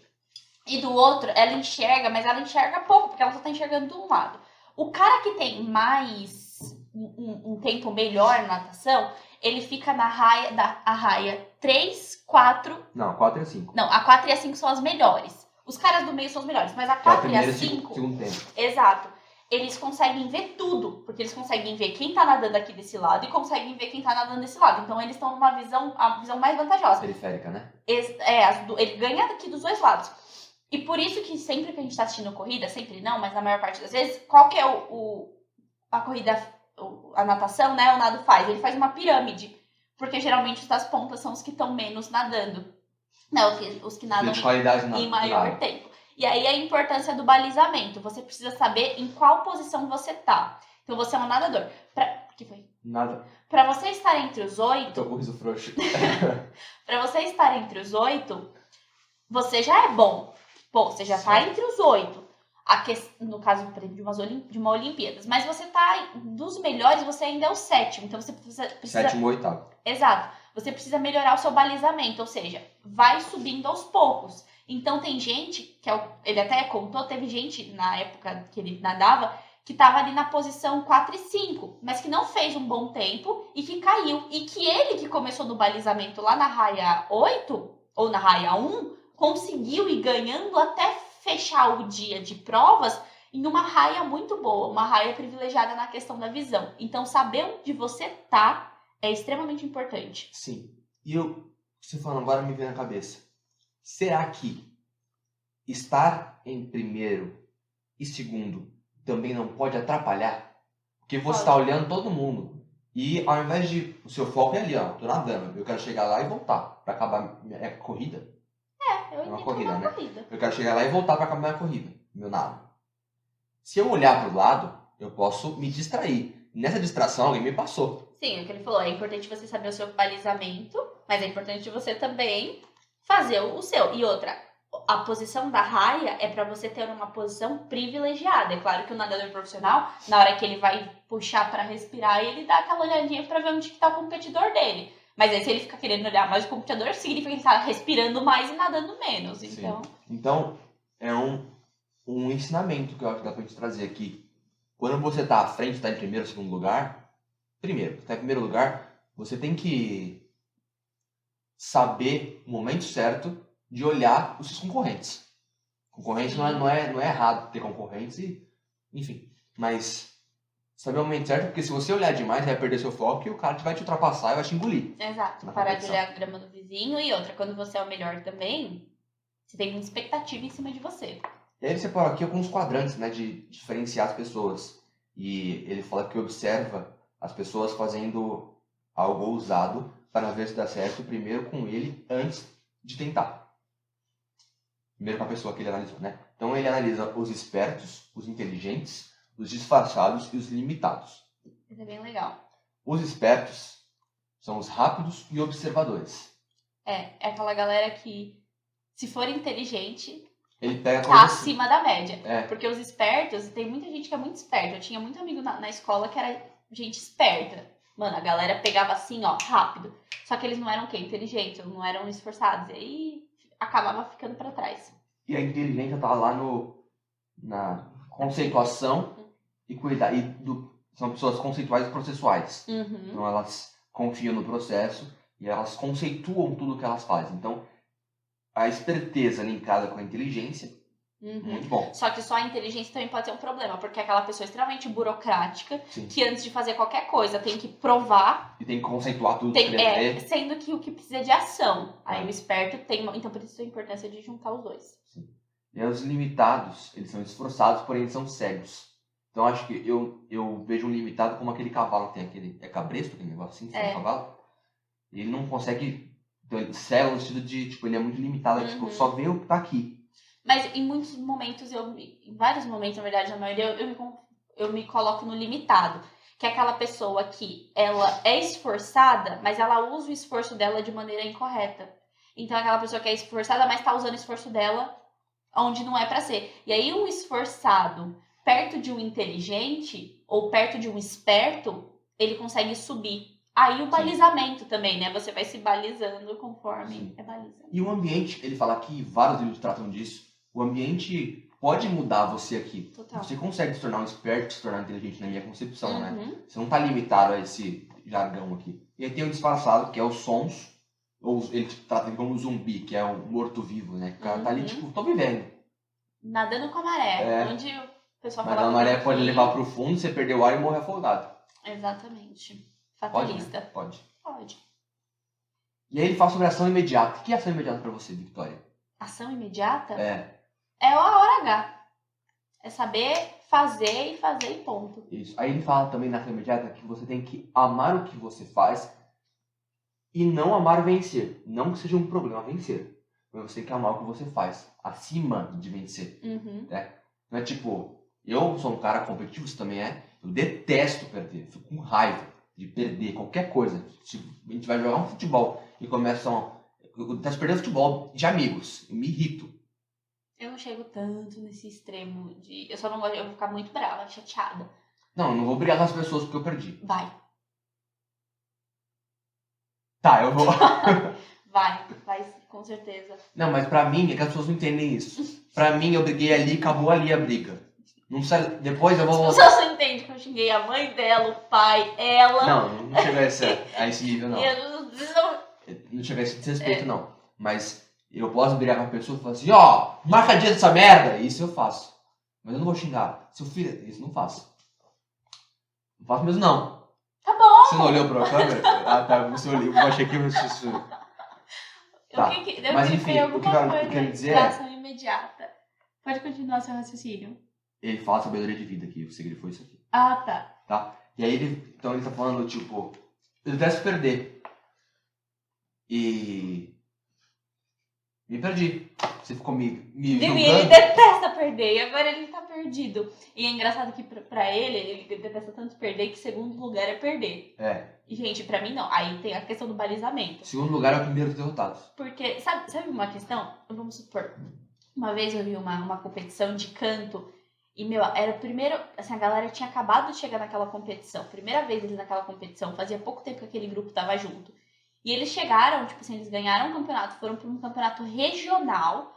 Cantaram absurdo e ficaram em segundo lugar. Fazia menos de 4 meses que aquela banda ali, aquele grupo tava formado. Cara, o segundo lugar, pra mim, quando eu vi eles ganhando, foi o primeiro.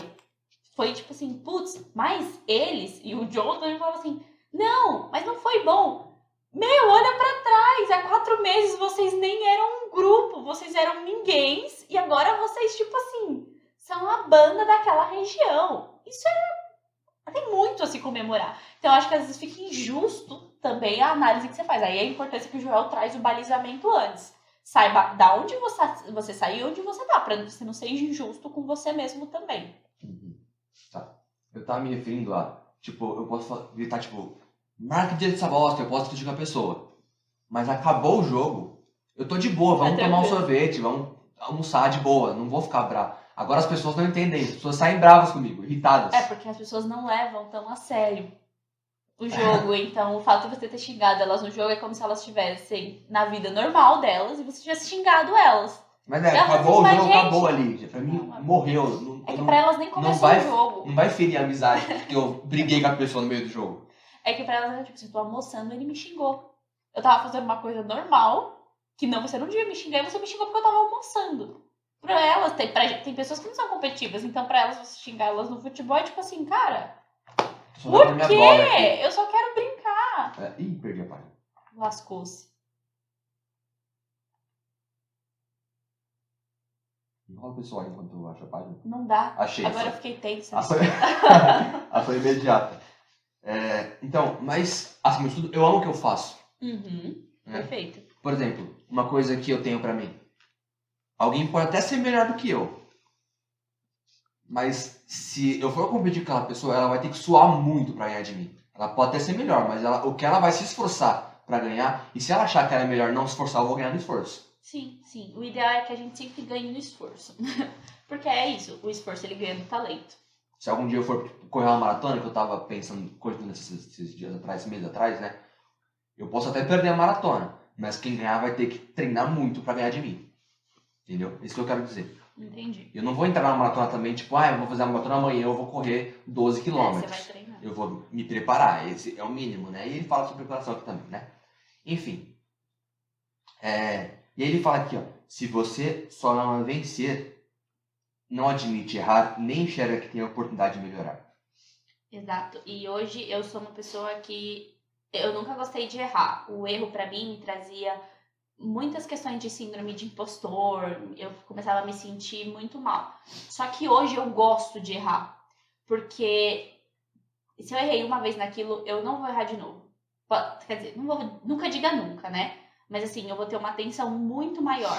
E hoje eu gosto de errar, é sinal de que eu aprendi algo novo. Se eu errei é porque eu não sabia algo e eu aprendi. E se eu não tivesse errado, talvez eu nem saberia que aquilo ali era uma falha. Então tá aí a importância de errar. E a gente só erra quando a gente se arrisca. Que é um livro que a gente vai trazer, que é o Arriscando a Própria Pele. Se a gente não se arriscar, a gente não vai errar.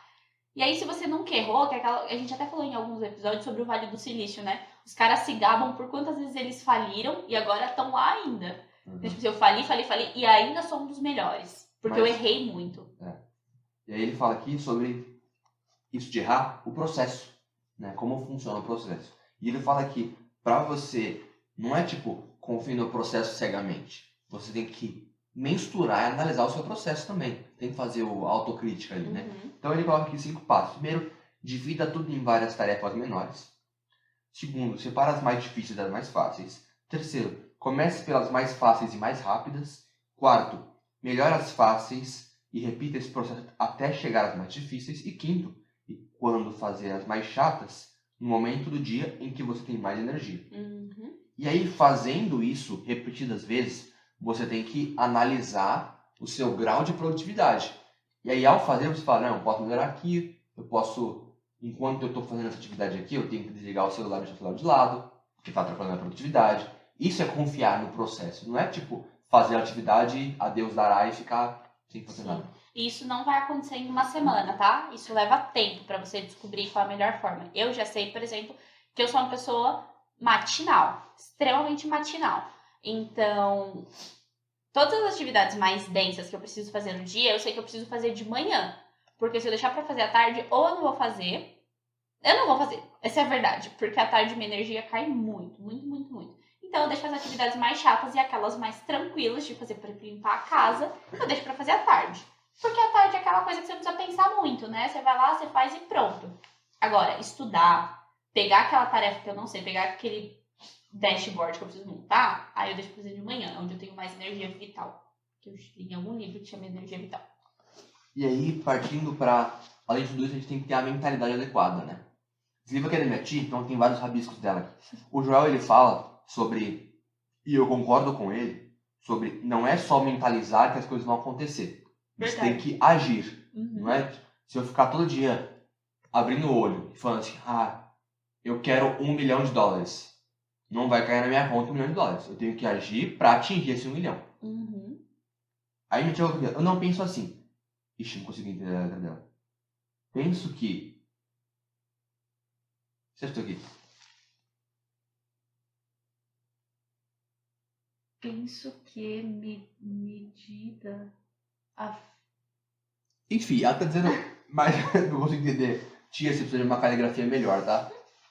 Penso que, acho que na medida do seu pensamento, as coisas vão começando a acontecer. Acho que é isso que ela quer dizer aqui. Eu acho que o pensamento ele pode ser utilizado como motivação. Isso. E não como a causa da sua riqueza. Mas para ter essa mentalidade adequada, primeiro você precisa do ambiente, né? Que ele fala da... aquilo que o Thanos fala nos Vingadores, Eu não sei o que ele fala. Eu sou inevitável.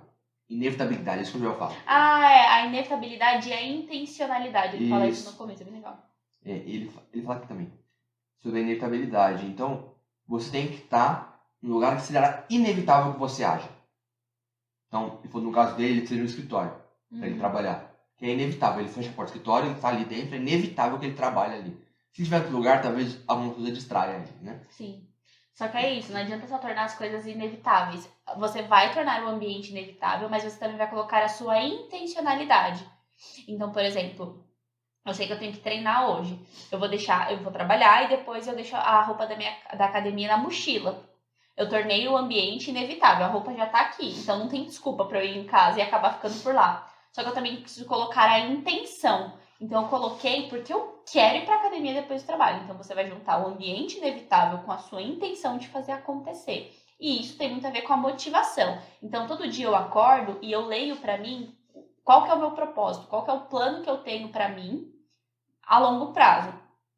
Então eu leio aquilo, mas ler aquilo vai fazer com que eu chegue lá. Ler aquilo vai me motivar para que eu trabalhe e o meu trabalho me levará Você até lá. lê tanto que aquilo fica no seu cérebro e você começa a ter atitudes, mesmo que sem pensar, sobre o que você tem que E fazer. que vão me levar até ali. Então Sim. eu começo a enxergar em determinados locais, em determinadas pessoas, que aquela pessoa, aquele local pode me levar. Porque a discussão tava muito, muito boa. E a gente teve um pequeno problema técnico. Então se você tá assistindo, você vai perceber, pode ser que você perceba alguma coisa na imagem diferente. Para quem tá no áudio, segue a vida. E estávamos então na parte do pense grande e haja imediatamente. Pense grande, mas faça uma coisa de cada vez. Isso, faça uma coisa de cada vez. Que era aquilo que a gente já tinha falado do TED Talks, que a menina fala, você pode sim ter muitas coisas, mas faça uma de cada vez. E aí ele fala uma coisa que pra mim, na hora que eu tô lendo, eu fiquei tipo, como assim? O Joel e a Nath vão discordar, a Nath lá do Me Poupe.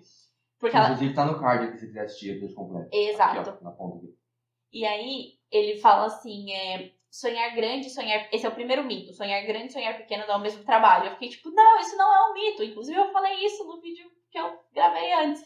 Só que ele justifica, e aí eu concordo quando ele justifica, porque o sonho, quando a gente fala de sonho, remete à ação. Eu vou agir para chegar àquele objetivo. Entretanto, o pensar grande e o pensar pequeno, esse sim dá o mesmo trabalho, porque o pensar não leva diretamente a uma ação. E aí eu falei, tudo bem. Então, as minhas duas grandes personalidades não entraram em atrito. Aí o segundo mito é que o ser humano moderno é multitarefa. Isso é uma grande mentira. Né? Tem gente que fala que consegue ouvir música enquanto estuda e cozinha e trabalha. Isso não dá para fazer, é impossível. Assistir streaming, não tem como. Né? Na verdade, o ser humano ele é unitarefa, né? Ele faz uma tarefa bem. As outras ficam largadas. Se fizer várias ao mesmo tempo, vai ficar outra mal feita, feito pelas coxas, que fala, né? Nenhum vai ficar feito com o seu 100% presente. Tá aí a importância do 100% presente. Ele fala que o cérebro, ele escolhe, seleciona um aspecto do qual prestar atenção e o restante ele ignora. E até ele mostra, né, que até as máquinas são assim. Por mais que a gente ache que ela tá fazendo várias coisas ao mesmo tempo, na hora ela só tá trocando muito rápido de uma aba para outra e fazendo um pouquinho em cada aba. Então, no final das contas, nem ela tá fazendo várias coisas de uma vez, é só uma de cada vez. Você marcou aqui? Cadê? Tá. Eu gostei dessa lista porque passamos por tudo isso de um jeito ou de outro. Que lista? Tá aqui. Força de vontade não funciona, que é o pesquisador Benjamin Hardy, que ele fala 7 peças valiosas para uma vida plena e, de acordo com ele, é a gratificação adiada, isso é, você fez uma coisa e você já quer tipo, eu mereço, sendo que você nem terminou de fazer o que você tinha para fazer. A frustração, ela é importante quando você sabe superá-la. O desconforto, porque tudo que é novo gera desconforto, mas uma hora o nosso corpo se adapta àquilo. A insatisfação, que é um dos nossos valores aqui, né? A gente tá sempre insatisfeito, a gente sempre quer mais. A dor, tragédia, estranheza, vergonha e a incerteza. E aí o Joel fala, eu gostei dessa lista porque passamos por tudo isso de um jeito ou de outro. Não tem como a gente fugir, querendo ou não a gente vai passar por isso. Só que a gente amadurece. Então, melhor não fugir desses sentimentos, mesmo que eles não sejam agradáveis, a gente aprende muito com eles. E quando há um dilema desorientador que dilacera a nossa maneira de pensar, devemos aproveitar para mudar. E isso é muito verdade, porque se você vê as grandes personalidades, em geral, elas se tornam grandes personalidades depois de um evento muito marcante. E até o Joel conta as vezes que ele morreu, né? Todas as vezes que ele morreu. Ele morreu uma vez quando ele foi demitido. Eu não sei a ordem, mas ele morreu quando ele teve um câncer. Na tireoide, né? Exato. Ele morreu quando, nesse mesmo período, era um curto intervalo de tempo, a namorada dele da época terminou com ele. E ele morreu quando o pai dele morreu. Mas mesmo assim, todas as vezes ele não desistiu. E aí ele fala a importância da gente não desistir, porque isso realmente, aí é uma morte que a gente não consegue mais voltar. E aí ele fala, para ser 100% presente, você só tem que aceitar conselhos de quem tem resultado. E o Arriscando a Própria Pele fala isso também. Então, não aceite Isso eu não conselho. li ainda, só que falando. Não aceite conselho de quem nunca fez nada, né? Não produziu nada. E o Crítica construtiva de quem nunca produziu nada. Isso, exato. E o cara que escreve, o Nicolas, que escreve Rasgando a Própria Pele, ele fala assim, não aceite conselhos de quem trabalha dando conselho. Porque a pessoa não faz muita coisa a não ser dar conselho. E na hora de aplicar o conselho dela, ela aplica. Tem eu não sei se é história real, mas tem um cara que fala que era o melhor professor de business, né, de administração do mundo, e nunca tinha tido uma empresa. Quando ele saiu do magistério para montar a empresa dele, falhou a empresa em 3 meses. Então, E ele era o melhor professor do mundo, uhum. no sentido. E aí ele fala sobre conselhos, né, que você precisa buscar alguém que já trilhou, isso a gente já falou aqui, eu acho, né, já trilhou o que você está trilhando, ou que de alguma forma já tem algum resultado em algo semelhante, e a partir desse conselho, você vai aceitar o conselho dele. Sim, porque ele tem resultado. O Isso. resultado é o principal ponto que você precisa ter de atenção, é o resultado. Se a pessoa dá resultado, se sim, sigo. Se não... Aí ele fala sobre o conselho dos pais, né? É verdade. Porque o pai não tem o resultado que você, geralmente, né? Uhum. Não tem o resultado que você quer. Mas ele tem sabedoria. Ele tem a sabedoria de ser seu pai e ele quer te proteger, apesar de tudo. Então, ele falou aqui do pai dele, que o pai dele foi o primeiro mentor dele, foi o primeiro coach. Nossos pais são nossos maiores coaches, né? Os filhos que escutam seus pais vão mais longe, essa é a verdade. É o que o Joel traz aqui. Mas eu tenho um porém. O pai e a mãe, eles têm o objetivo de proteger o filho. Então, às vezes, ele não quer que o filho sofra.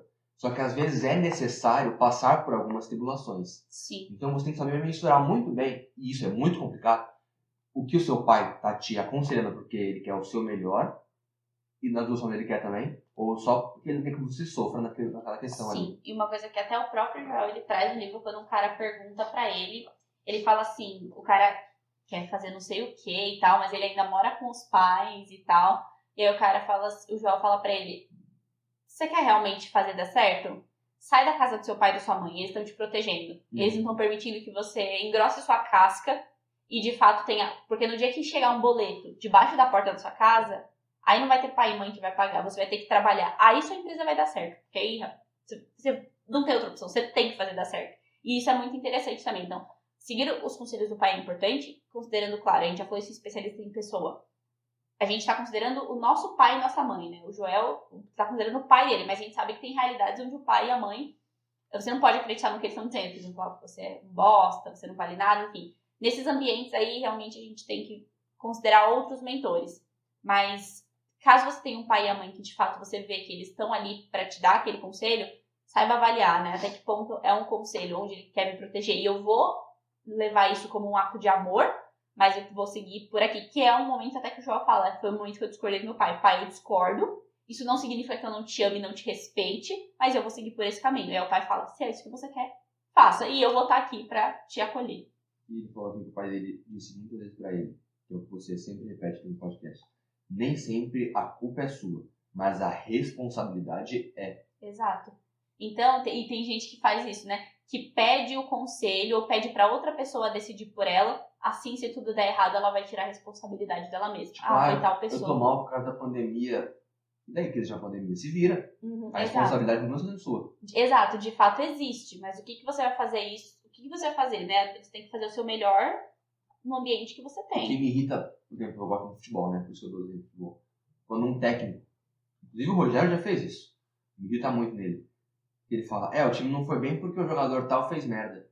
Mas você é o técnico, a responsabilidade do time é sua. Se o time não for bem, é você que vai ser demitido, não é o jogador. Sim. O jogador pode ser depois, se ele fizer muita indisciplina. E o jogador não jogou bem porque você é o técnico, você falou pra ele fazer aquilo. Se ele não tá te respondendo, substitui e coloca outro cara, mas a responsabilidade é do técnico. Sim. Então me irrita profundamente quando um técnico coloca o BO em cima dos jogadores dele, sendo que é pra ele ser o líder. E o ideal é que o jogador também, que se de fato errou, coloque a mão na consciência e pense, mas o Rogério sabia que eu não tava no dia bom e me colocou. Não, peraí, mas eu podia ter sido Fala com melhor. ele. Então, se cada pessoa individualmente souber se responsabilizar pelos erros, que ele fala que na natação isso é mais fácil, porque é você e você mesmo, as coisas ficam melhores. Então, se eu errar e me responsabilizar, independente de que foi o Joe que escolheu pra mim, eu permiti que ele escolhesse. Então, no final das contas, a responsabilidade, e às vezes até a culpa é sua sim. E aí ele parte aqui, quer dizer, ele começa a introduzir a questão do pessoas precisam de pessoas, que é o nome da empresa dele, Uhum. PPP. Sim, E que é aí- um valor do pai. Sim, Ele tatuou isso até. isso. E aí ele fala que não adianta você fazer tudo isso que a gente falou até agora, não adianta se você não tiver pessoas perto de você para conquistar aquele objetivo, né? Só que como é que você consegue que as pessoas comprem a sua ideia e lutem com você nessa, né? Então você tem que gerar identificação. E aí você alinhar esse propósito. E as pessoas só vão acreditar em você para trabalhar junto com você nisso se elas sentirem verdade em você. E verem resultado. O resultado, ele fala por você. Então, que nem, acho que o próprio Thiago Brunet, ele fala isso, né? Se você perceber as pessoas que podem caluniá-las de todas as maneiras, mas elas continuam dando resultado. Então você fala, putz, Tô falando tão mal dele, o cara continua ganhando dinheiro. como? Então não deve ser mentira. Então o seu resultado sempre vai falar acima da sua fala mesmo. Então E às dê mais vezes resultado e fala Tem menos. aquela concorrência desleal que quem te calunia é o concorrente, né? Alguém que não bate em você. Sim. Mas se você tá com resultado, os seus resultados falarão por você. E aí são 4 passos que ele fala aqui para que você consiga transparecer a verdade e consiga prosperar nisso, né? E melhorar também o mindset. Primeiro, ele falou aqui, eu faturo muito mais dinheiro com rotina. Infelizmente, muitos brasileiros odeiam falar sobre dinheiro, mas eu não. Faço parte das pessoas que falam com orgulho. Eu aplico tudo que estudo, me traz muito dinheiro. E eu estudo, aplico e faturo rápido. Ele trata aqui sobre quando ele desenvolve essa rotina de estudar e de aplicar, ele fatura dinheiro. Que é o que a Nath falou também, né, no livro dela, de parar de ter a dinheirofobia, que é um medo de falar de dinheiro. E outra coisa que ele falou, palavra-chave, ele aplica. E nada adianta a gente ficar lendo o livro, discutindo o livro de autoajuda, se a gente não vai aplicar o que tá rolando aqui, porque é um conhecimento muito rico. Então não basta só estudar, você precisa ir lá e fazer. Aí 2, estudar me traz performance em todas as áreas da minha vida. Então, quando ele estuda, mesmo que seja para uma outra coisa, traz melhorar a área física, profissional, pessoal, espiritual, financeira. Desde o dia que eu li um livro sobre concentração, apliquei os métodos logo em seguida e bati o recorde brasileiro de 50 metros livres em Recife aos 19 anos de idade. Criei o padrão mental. Estudar mais aplicar é igual performar. Ou 3. seja, o que eu falei, eu vou aplicar. É o vento batendo. Quanto mais eu me desenvolvo, mais ajudo as pessoas em escalas geométricas. Então, ele desenvolve, ele transparece isso, e as pessoas exponencialmente são desenvolvidas também. Sim. E isso é muito importante, né? Do pessoas precisam de pessoas. Você não pode olhar só pra você. Pessoas precisam de pessoas, eu preciso de pessoas, pessoas precisam me ajudar. Não. Se pessoas precisam de pessoas, tudo aquilo que você conhecia, você estuda, aplica, divulgue, né? Ajude outras pessoas também. Não espera só as outras pessoas te ajudarem. E ele fala aqui que ele dá o exemplo também pro filho dele desde muito cedo. Ele é Johnny, meu apelido que você me deu. Ele nasceu em junho de 2019 e ele fala que isso não atrapalha ele nunca, jamais. Ele é meu parceiro em tudo. Estuda todos os dias comigo, mesmo dormindo sobre meu peito. Estuda o que eu digo, participa. Eu não coloco culpa em ninguém, em nenhuma circunstância para não fazer o que eu devo fazer. Eu aprendi com meu pai, desde moleque, que eu poderia pensar como quisesse, fazer o que quisesse, mas não deveria culpar ninguém pelos meus resultados.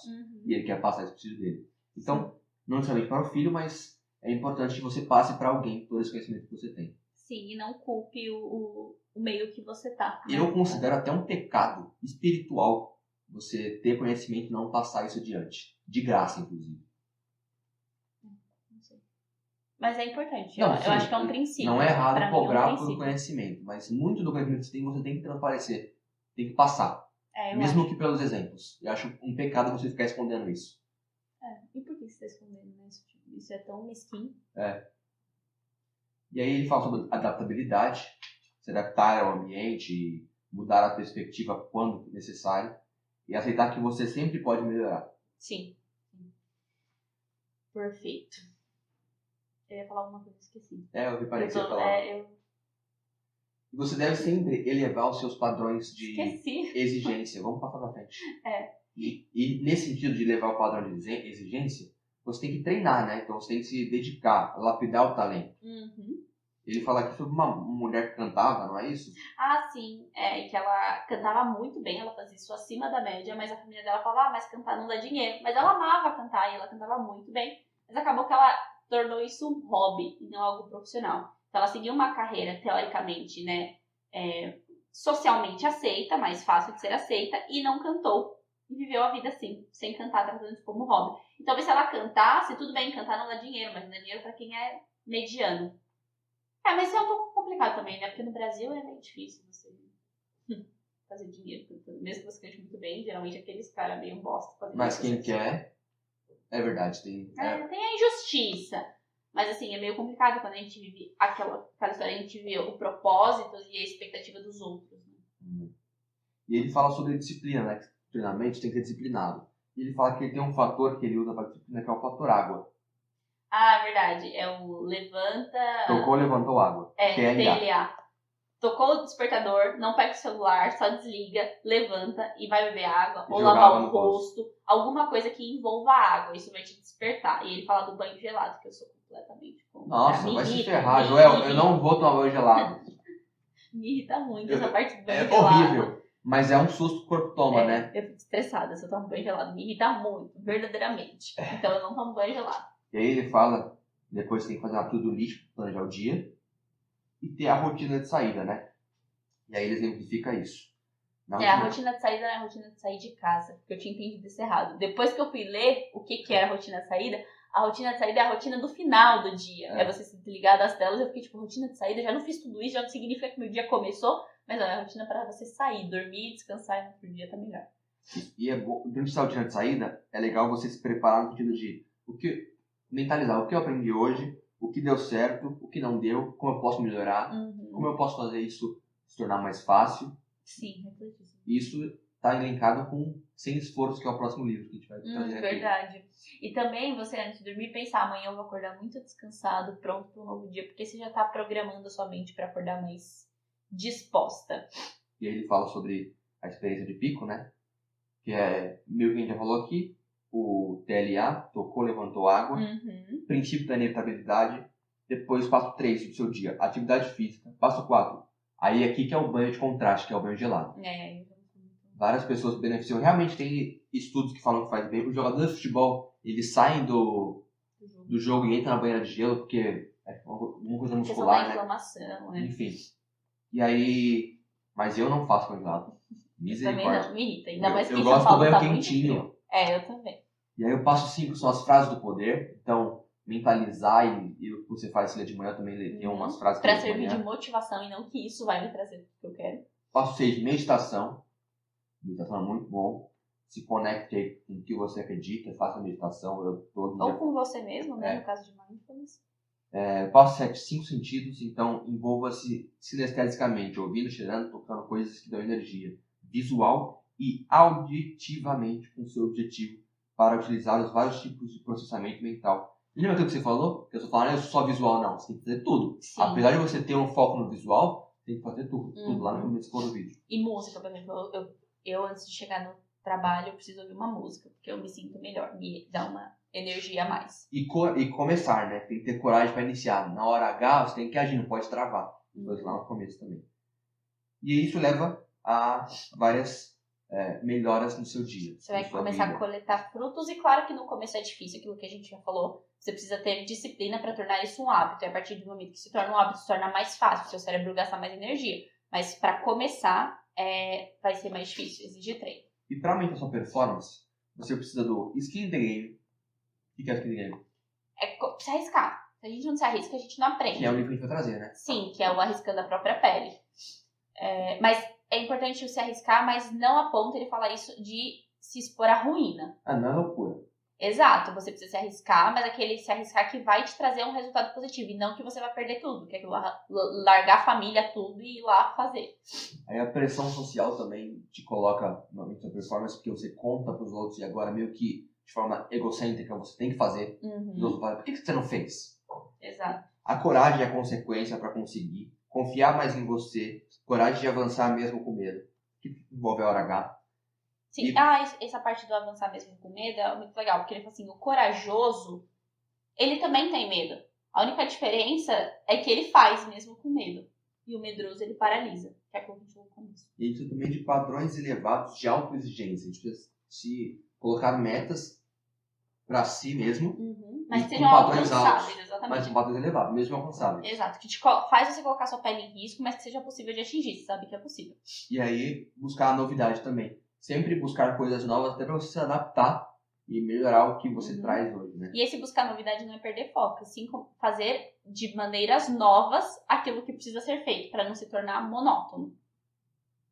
E ele fala sobre tirar as ideias do papel. Tem a ver com a ação, lembra que a gente falou de ação imediata? Sim, é meio que agora ele tá retomando para finalizar o livro, né? Ele retomou o que a gente já falou. Então ele fala aqui que como promover mudança estruturada. Então você tem que ter um ambiente, que é onde, quando, o comportamento, que é o que você vai fazer, né? A competência, que é como que você vai fazer, o seu nível, como você trabalha, as crenças e valores, qual é o motivo que você vai fazer. Por exemplo, qual é a nossa crença e valor aqui do podcast? Nossa, a gente tem muitos valores. A gente tem o skin the game, é um valor nosso. A gente tem o inconformismo, a insatisfação. A gente tem o lifelong learning, aprender o tempo inteiro. A gente tem muito valor. É interessante que a gente tinha valor, a gente montou nossos missão, valor, qualquer outro foco. Visão, missão, valor, isso. E ao decorrer dos nossos programas, a gente começa a acrescentar, alterar algumas coisas, né? E a gente consegue, e é muito legal quando a gente encontra alguns dos nossos valores dentro dos livros que a gente está lendo. Isso é meio que um reforço positivo do tipo, ok, estamos caminhando pro caminho certo. Além disso, tem a identidade. Então, quem nós somos, né? Você tem que saber muito bem se identificar. Até mesmo para você não se confundir, não querer ser o outro. E o legado é o quê? O que você quer deixar. Né? Que é a missão, né? É a missão, justamente. E você fala sobre ambiente, nós falamos sobre isso, né? Montar um ambiente legal. E para tirar as ideias do papel, analisar o que você está fazendo realmente e mensurar o nível de conhecimento que você atingiu e colocar aquilo em prática. Isso é tirar a ideia do papel. Não adianta, é o que a gente falou do esperto inteligente, lembra que falou no começo? E errar, estar disponível para errar. Tá. E aí a gente fala aqui sobre consistência, né? Que é você literalmente atingir seu foco e agir até funcionar. Exato. E não ser burro, né? Não é aquela coisa de ficar dando ponta de faca. E o que eu achei muito legal, que faz sentido no livro, é que ele traz todos os conceitos. E aí, isso que eu falei que agora, só nessa segunda vez que eu li, que eu realmente vi que existe elo entre os capítulos, é esse final que ele fala de consistência. Então, não adianta você aplicar tudo isso se você não aplicar continuamente e tornar isso um hábito. E ele finaliza o livro, que é muito legal, que ele fala assim, o que a pessoa que você mais ama perderia se você deixar de fazer as coisas que você tem pra fazer. Nossa, eu fiquei pensando na minha irmã. O que ela perderia, o que ela deixaria de ter, que oportunidades ela pode perder se eu não fizer aquilo que eu tenho pra fazer. Tipo, isso é uma responsabilidade. Você, né? Então, não é tipo só... Exato. Não é questão de amor só, a dependência que ela tem de você. Sim, e tipo assim, se eu não for dedicada, se eu não for esforçada, se eu não fizer o melhor, se eu não mostrar pra ela que eu não só falo, mas eu tenho resultados, que foi o que meu pai muitas vezes fez comigo, tipo, que eu falei lá no começo, foi ver no esforço do meu pai que eu me tornei uma pessoa esforçada em tudo que eu faço. Então, se eu não mostrar resultados pra minha irmã e mostrar pra ela que o resultado veio a partir do meu esforço, o que ela vai perder? Que tipo de pessoa ela se torna? Então, isso foi uma virada de chave muito importante pra mim. Quando eu li essa frase, eu falei, beleza, eu tenho muita responsabilidade. E o final a gente não vai trazer, porque é bom que as pessoas comprem e leiam o final, né? Exato, pra você ficar gigante. Que é o, tipo assim, ele fecha lá e ele costura tudo que ele trouxe até ali. Mas depois de tudo isso que a gente falou aqui, do processo, como se alinhar, como resolver, ter foco, o que mais o que a gente tem que fazer é nunca parar de melhorar o seu ponto forte. Né? Exato. Então, você fez isso aqui, chegou num propósito, chegou num foco, agora que você tem um foco, faz tudo de novo para melhorar o seu foco. E de maneiras novas, que é aquela coisa da novidade, porque senão cai Sim. na monotonia e você começa a achar que você nem gosta daquilo que você faz. E não, que é o caso que ele traz do casamento. o casamento muitas vezes ele pode realmente se tornar monótono, porque você caiu na rotina. Então faça as mesmas coisas com aquela mesma pessoa de maneiras diferentes. Torne isso novo, agradável, para ter sempre aquelas borboletas no estômago. Qual que foi a melhor lição que você tirou desse livro? Acabei de falar. Essa parte do fazer... É. Ah, tá. Sempre buscar... Acabei de ler qualquer. Manter... Nunca mais pare de melhorar os pontos Ah, fortes. tá. E pra Tipo, mim... sempre fazer de novo e melhorar o que você tem de principal em você. Uhum. Pra mim foi a parte do o que a pessoa que eu mais amo pode perder se eu não fazer aquilo tá. que eu tenho pra fazer. Então, esse foi o livro do 100% Presente do Joel J. Espero que vocês tenham gostado e aproveitado. A gente pede desculpa pelo erro técnico que teve aí na questão da imagem, se você está assistindo. Mas nos acompanhe. O próximo livro vai ser Arriscando a Própria Não. Pele, não é? Não, Sem é verdade. esforço. O Sem Esforço. Arriscando a Própria Pele é o que eu tô lendo, que a gente fica revezando. Sem esforço. Então, vem, aparece aí pra marcar mais páginas com a gente. Não esquece de nos seguir nas redes sociais, TikTok, Instagram. Não esquece também de ver a playlist, vale a pena, porque são músicas boas, afinal eu gosto de músicas boas. Se você não puder assistir nas plataformas de podcast, a gente tá também. Sim, exatamente. A gente tá se adaptando às diferentes plataformas, mas no Spotify a gente tá lá. Esse é a certeza. Marca a página podcast. Em Exato. qualquer lugar que você for procurar a gente, vai ser esse logo que tá aqui, essa bandeira do Brasil com o livro no meio. Exato, porque a nossa visão tem a ver, né, com isso, de levar isso pro maior número de brasileiros, uma vez que a gente tá falando de livros de autodesenvolvimento em português. E aparece aí pra gente marcar mais umas páginas no próximo episódio.